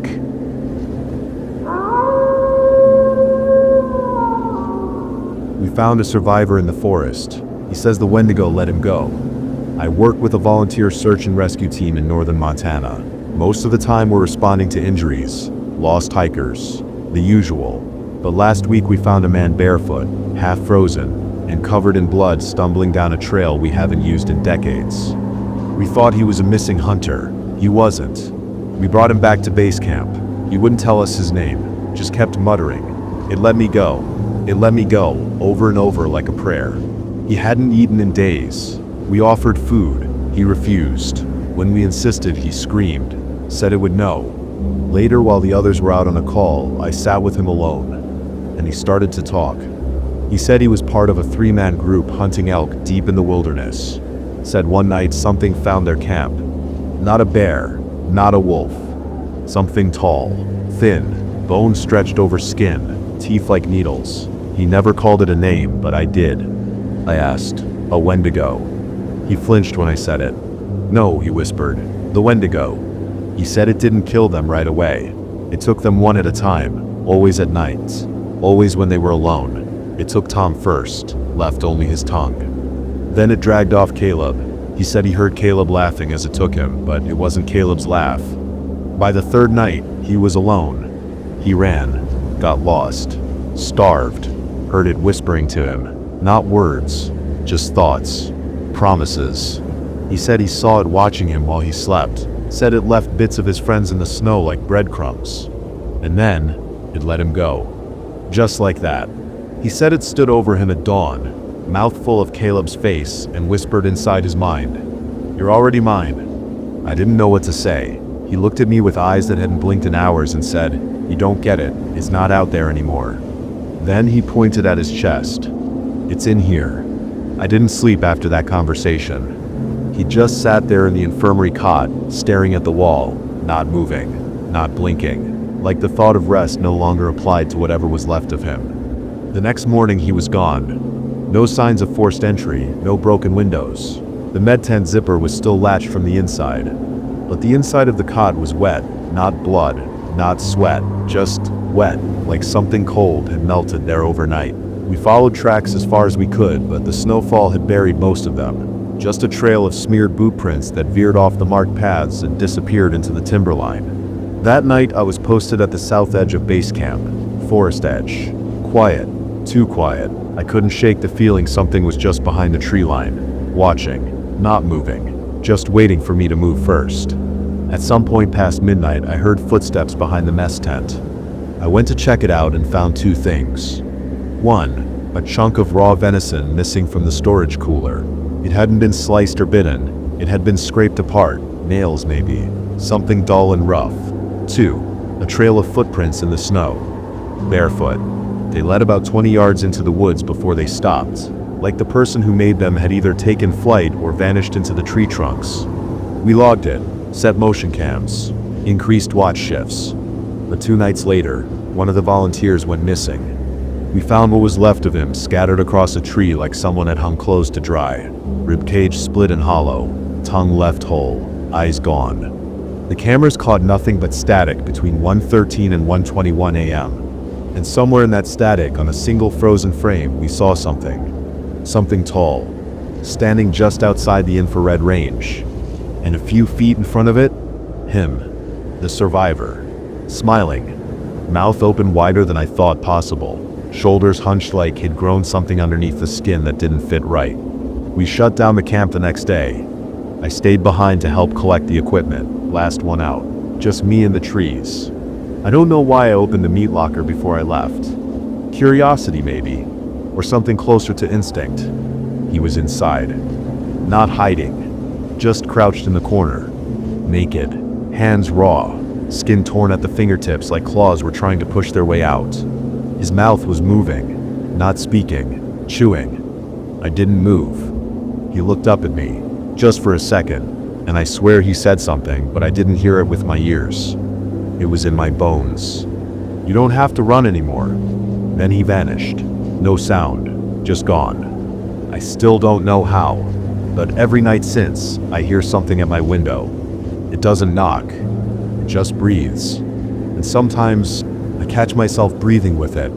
I took a wrong turn and ended up exactly where I needed to be. Some roads feel like they remember you better than people do. We were driving back late. Me, my girlfriend asleep next to me, and Havana, our 2.5-year-old dog, curled up on the passenger side like she owned it. The air was cool. The sky was moonless. The kind of night where the world seems to shrink down to just your headlights and your thoughts. The GPS had rerouted us off the main road to avoid traffic. I took the turn without thinking, but once we were a few kilometers in, it started to feel like the road had taken me. There was nothing memorable about it visually. Flat, straight, just trees on either side and the kind of quiet that gets under your skin. But something about it started pressing on a part of me I hadn't felt in a long time. A pressure behind the ribs, a heaviness that wasn't about tiredness. That's when I saw someone up ahead. A man on the side of the road, not waving, not panicked, just standing there, calm. I slowed down, and as the lights caught his face, I nearly forgot to breathe.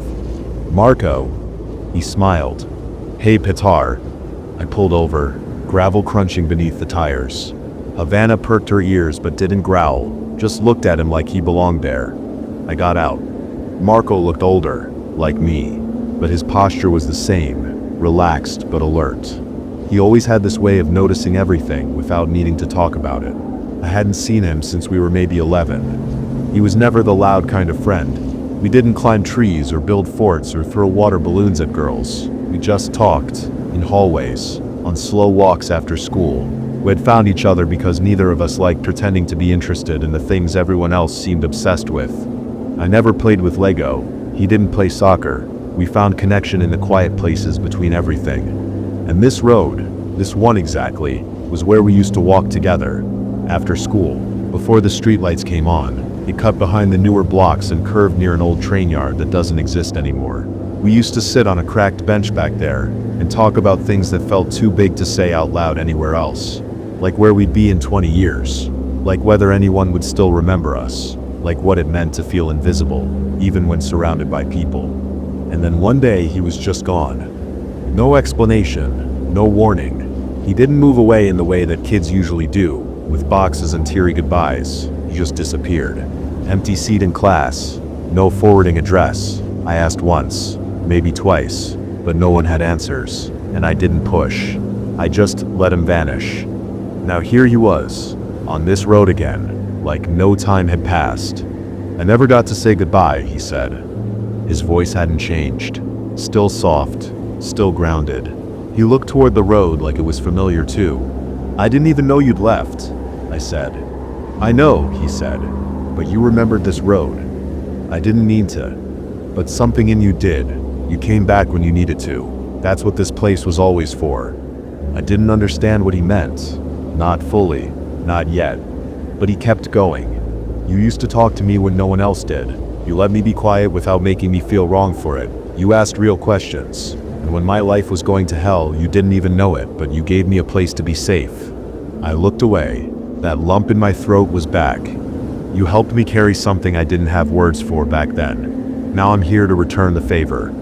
I laughed, not because it was funny, but because I didn't know what to do with the ache in my chest. And fine, I said automatically. No, he said gently.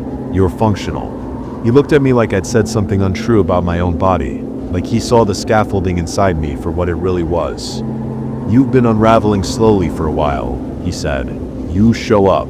You get the work done. You hold conversations. But inside you're bone tired, worn down by the pressure to keep it together, and no one sees it, not the way I do. I didn't answer, because he wasn't wrong. I'd been going through the motions, delivering on expectations, solving problems, nodding along in meetings. But something deeper had been leaking out of me, something I hadn't told anyone about, that feeling like the floor could give out any second, that brittle edge just beneath the surface of every task, every social obligation, every smile.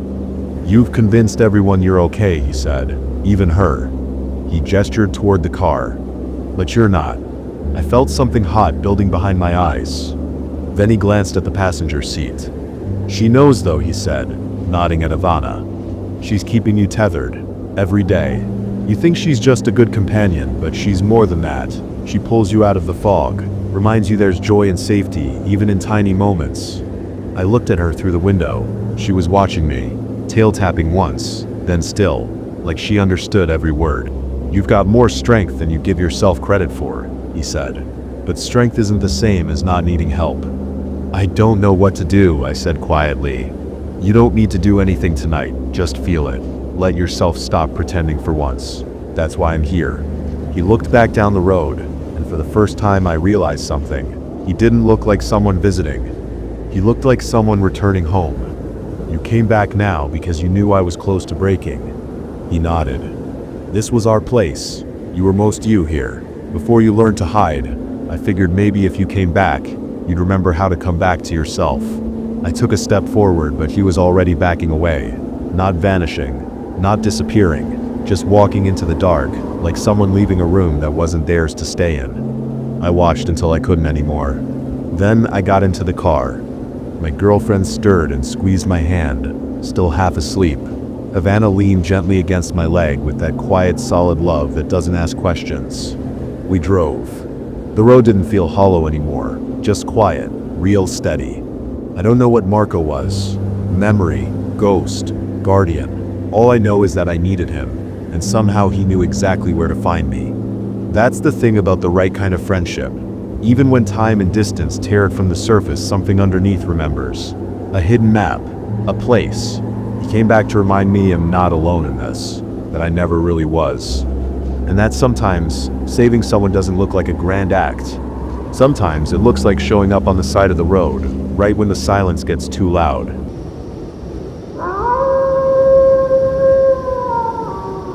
I visited an antique store a few days ago. Do not buy anything from this place.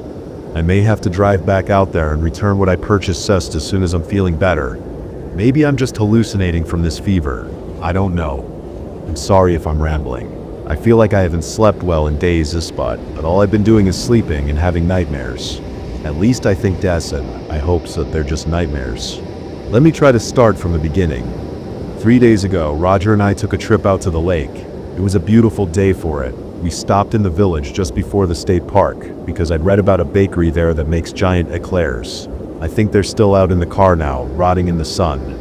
As we were leaving the bakery, I spotted the antique store across the street. You can't miss it, so it's the biggest old house in the village, part of it converted into a storefront. I coaxed Roger inside by promising not to spend any money.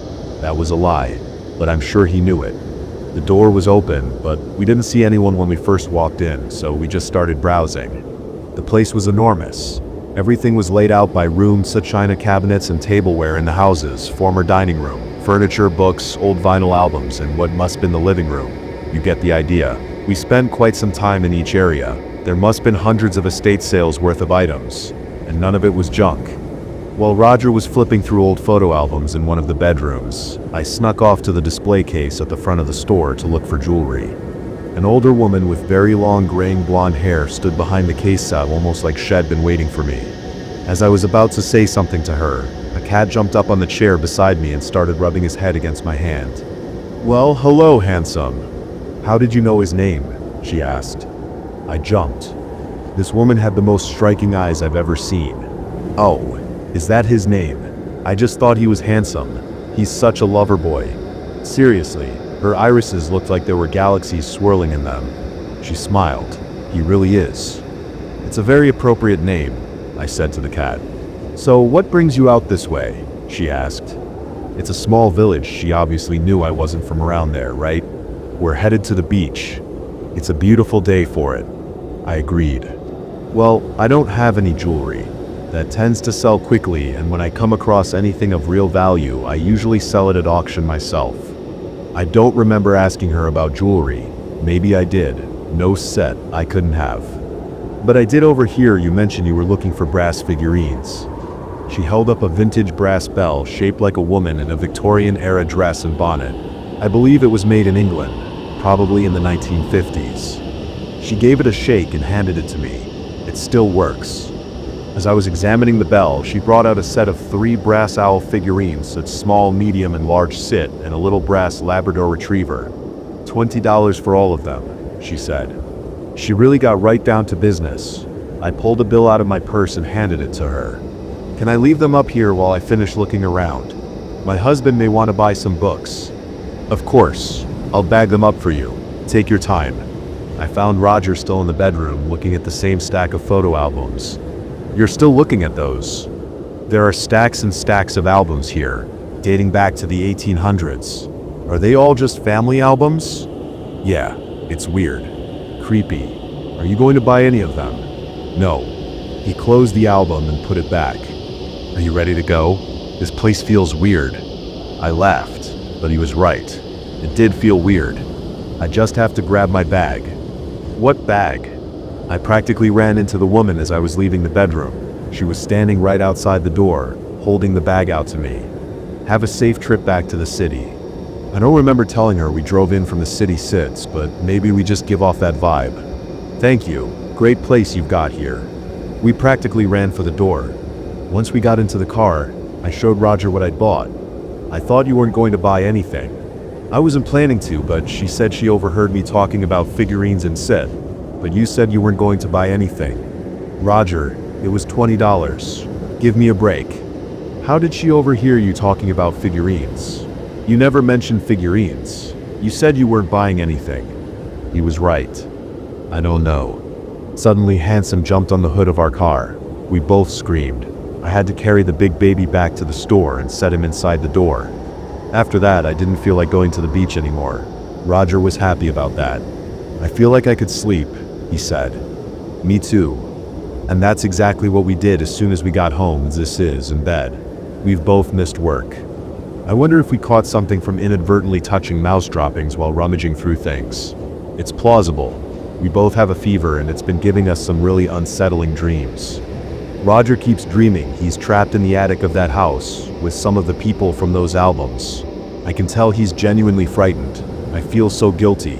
I wish I'd never talked him into going inside. I wish I'd never bought anything. A few times he sat up in bed screaming that it feels like something is laying on his chest, which is terrifying because I swear I felt something moving around in the bed. Sometimes even walking on me, like a cat. Roger doesn't hear it, but I keep hearing a bell ringing. The bag made it into the house set, but I can't find the bell. I feel like I've lost my mind. Do you think it would seem unhinged to bring the items back? I don't even know what I'd say to her. I don't want the money back. I just said, "What would you do?" Maybe I can just leave them inside the door, as soon as I feel better. Worked for a semi-famous criminal before he hit it big. He's not what you think. This happened a while ago. I can't say my name, location, or the time frame for obvious reasons. Just know I'm nowhere near that city again. And if you followed the news, you probably are gonna figure out real quick which place I'm talking about. I was a thief, to be blunt. A burglar, ski mask and all, who'd steal things out of people's houses at night and resell them. Got sloppy one day. Went to jail for a few years, did my time and came right back out. Unfortunately, that kind of stuff doesn't look good on a resume, so my bounce back wasn't going great. I knew in my heart I was probably gonna end up returning to stealing shit eventually. I just didn't expect such a good offer, not for someone as small scale as myself. Clearly I impressed someone. The job offer first came to me on a bus station bench in a light drizzle. I was the only one there. It was late, and we were both illuminated by a street lamp. A real picturesque scene, if I do say so myself, straight out of a crime film. That was when I saw the suit for the first time, which my would-be boss came to meet me in person in. In case you haven't seen it, you really need to, because words don't do justice how creepy the fucking thing is. It looks like it might have been a sports mascot or theme park character suit at one point, a purplish pinkish dog or bear or something, shaggy and clearly built for snotty little kids to give it hugs or whatever. Only instead of having a big Care Bear smile on its face, it just looks mildly depressed, like it's having a fucking midlife crisis. Big white mesh eyes you're supposed to look out and a creased frown on his muzzle. Also, it looks much worse nowadays than it did when I first saw it, but let me tell you, it was never pretty. Even then it was dirty and ragged, missing patches of fur in places and covered in unknown substances in others. If it was ever washed, it was years before I ever came into contact with it. Whatever. Guy comes to meet me in the suit and tells me the deal. We hit up a couple places, him, me, and a few other guys he was contracting. We all wear the same suit, we try to talk as little as possible, and with luck the cops think it's all one guy. He basically admits to my face it's a herd mentality. If one of us gets caught, they close the case and the rest of us take what we've got and bounce. Brutal. But each of us was thinking the same thing. Hey, at least it probably won't be me, right? Of course it was me. That's why I'm fucking writing this. You figured that part out already. I also never met any of the other people working for him. Before you ask, all normal people like me, I'm sure. I don't want to wear the fucking thing, but even I have to admit, it's a pretty good plan. Never really heard anything like it off the top of my head. So I agreed. Here's how it would work. I'd get a call in a day telling me to meet him somewhere, often a parking garage or the back lot of a gas station, the drug dealer usual suspects. The boss had a deep, gravelly voice, but always sounded weirdly calm, almost bored. Never once threatened me or told me I had 24 hours or whatever. Basically, his voice matched the face on the suit. He'd tell me what we were hitting, what to bring, where to bounce when you were done, where to stash the suit, and the whole time, of course, he was wearing it. I never brought it up, but it was pretty clear this guy didn't want me to know who he was. I speculated, of course. Had my own pet theories about who was rich and stupid enough to do this Scooby-Doo villain shtick. Rich, because remember, he's really not getting much after all the cuts he has to make for the team members. A lot of people had a lot of irons in the fire for even a single job, not just the guy in the suit. In cruising, it's not bad for a bit. Not raking in hundreds of thousands, but it's not middling pennies either. Enough to keep the landlord off my ass, and I hide the remainder as a rainy day fund. Every once in a while I'd turn on the TV and find out about a suit job I hadn't been told about, which was fine by me because I was still making money and nobody was looking for me specifically. I'm a bit of a lanky guy and the suit's padded to look like a real bodybuilder must be under there, and way above suspicion. I also see a few of the jobs I'm not involved in include grabbing weapons. Nothing heavy duty, but shit from rifle stores and the like. Keep that in mind. Anyway. The whole time I'm wondering who it is, but I honestly don't care enough to actually look into it and jeopardize my cushy opportunity. I'll probably never get handed like this again in my life. Obviously that changed one day.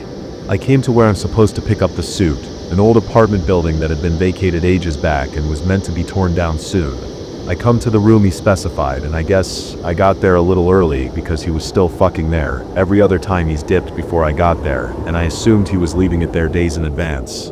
Hours at least, to avoid running the risk of, you'll know, this happening.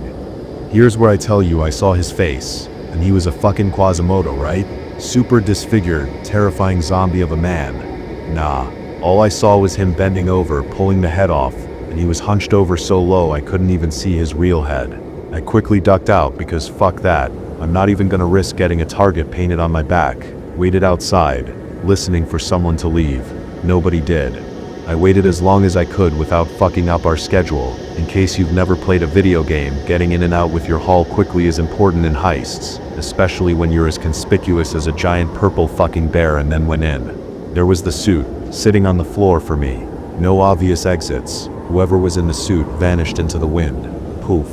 Whatever. I don't have time to worry about it. I grabbed the suit and did the job. That wasn't my last one for him.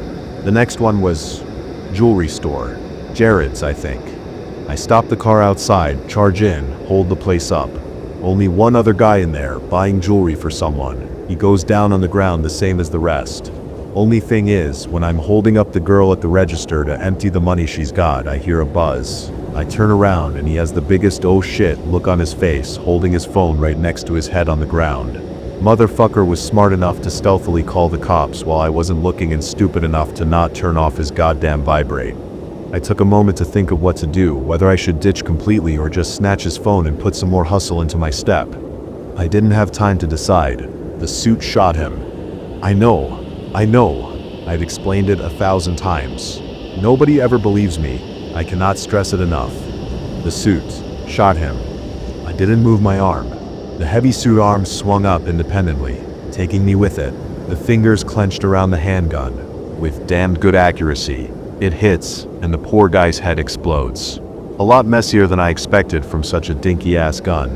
It happened so fast I couldn't even react at first, and just like that I was in control again. I dropped the gun, snatched it up again because evidence. Booked it. Got 2 steps before my feet stopped. My legs kept going, hitting against the suit's confines, but the bear paws were firmly rooted to the ground. Now that I had finally put 2 and 2 together, I realized I was stuck in the most idiotic fuzzy Iron Maiden ever devised. I was terrified out of my mind. The suit stepped back. I had lost my breath and was too busy shitting my pants to say a word, so it probably looked like I had just had a sudden change of heart about leaving. Lifted the gun again. Unsurprisingly, the girl complied, and I left of my own volition with a full bag, and then got grabbed by cops on the drive back. I didn't even try to resist arrest. I only requested, once they pulled me out of the suit, that I be celled far away from it. I don't think they listened. Their loss, unfortunately, because after a while spent in the holding cell, only dimly aware that the suit had been taken into evidence, I heard a gunshot and the door opened again. The suit stood in the door. He still didn't threaten me. He didn't say a word. He just walked up to me, dropped the gun in hand, and collapsed like a shirt falling off the hanger. All illusion of someone in there, wearing him, disappeared in a second. He was done pretending. He figured I got the message. I didn't want to go. I didn't want to go to jail again, but I wanted that a hell of a lot more than to ever get inside that thing again. Unfortunately, there was really no way to say no in that moment. I fled the station in the suit, taking back lots and alleys to the original site where I was supposed to dump him when I was done. When I did, just in case I might have thought the whole thing had a rational explanation, the suit spoke to me, right as I had turned away to leave.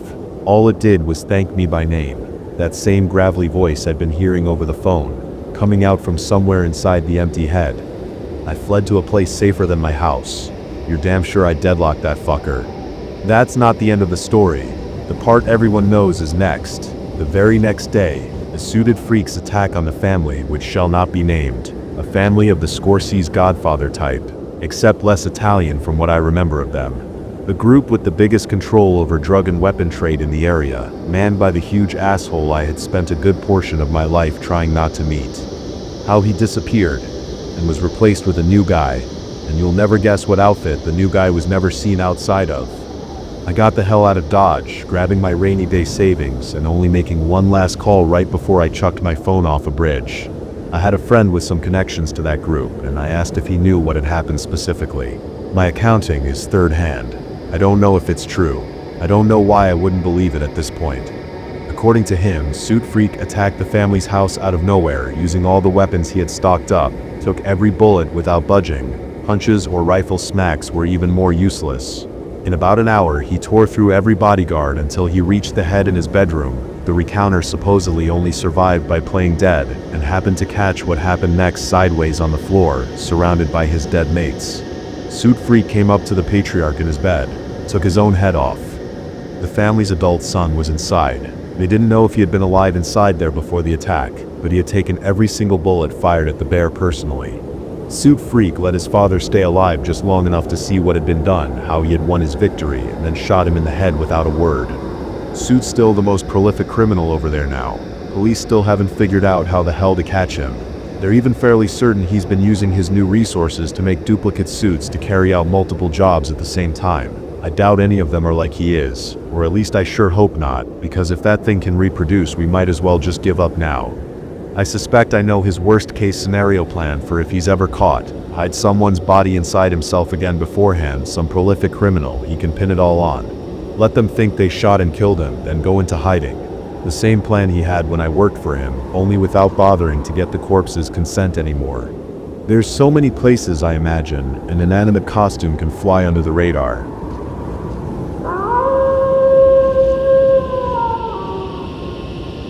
That's it for tonight's stories, but the nightmares never end. If you enjoyed these chilling tales, don't forget to like, subscribe, and hit the bell so you never miss a new upload. Got a scary experience of your own? Share it in the comments. I just might feature it in a future video. Until next time, stay safe, stay curious, and remember some things are scarier than they seem in the dark.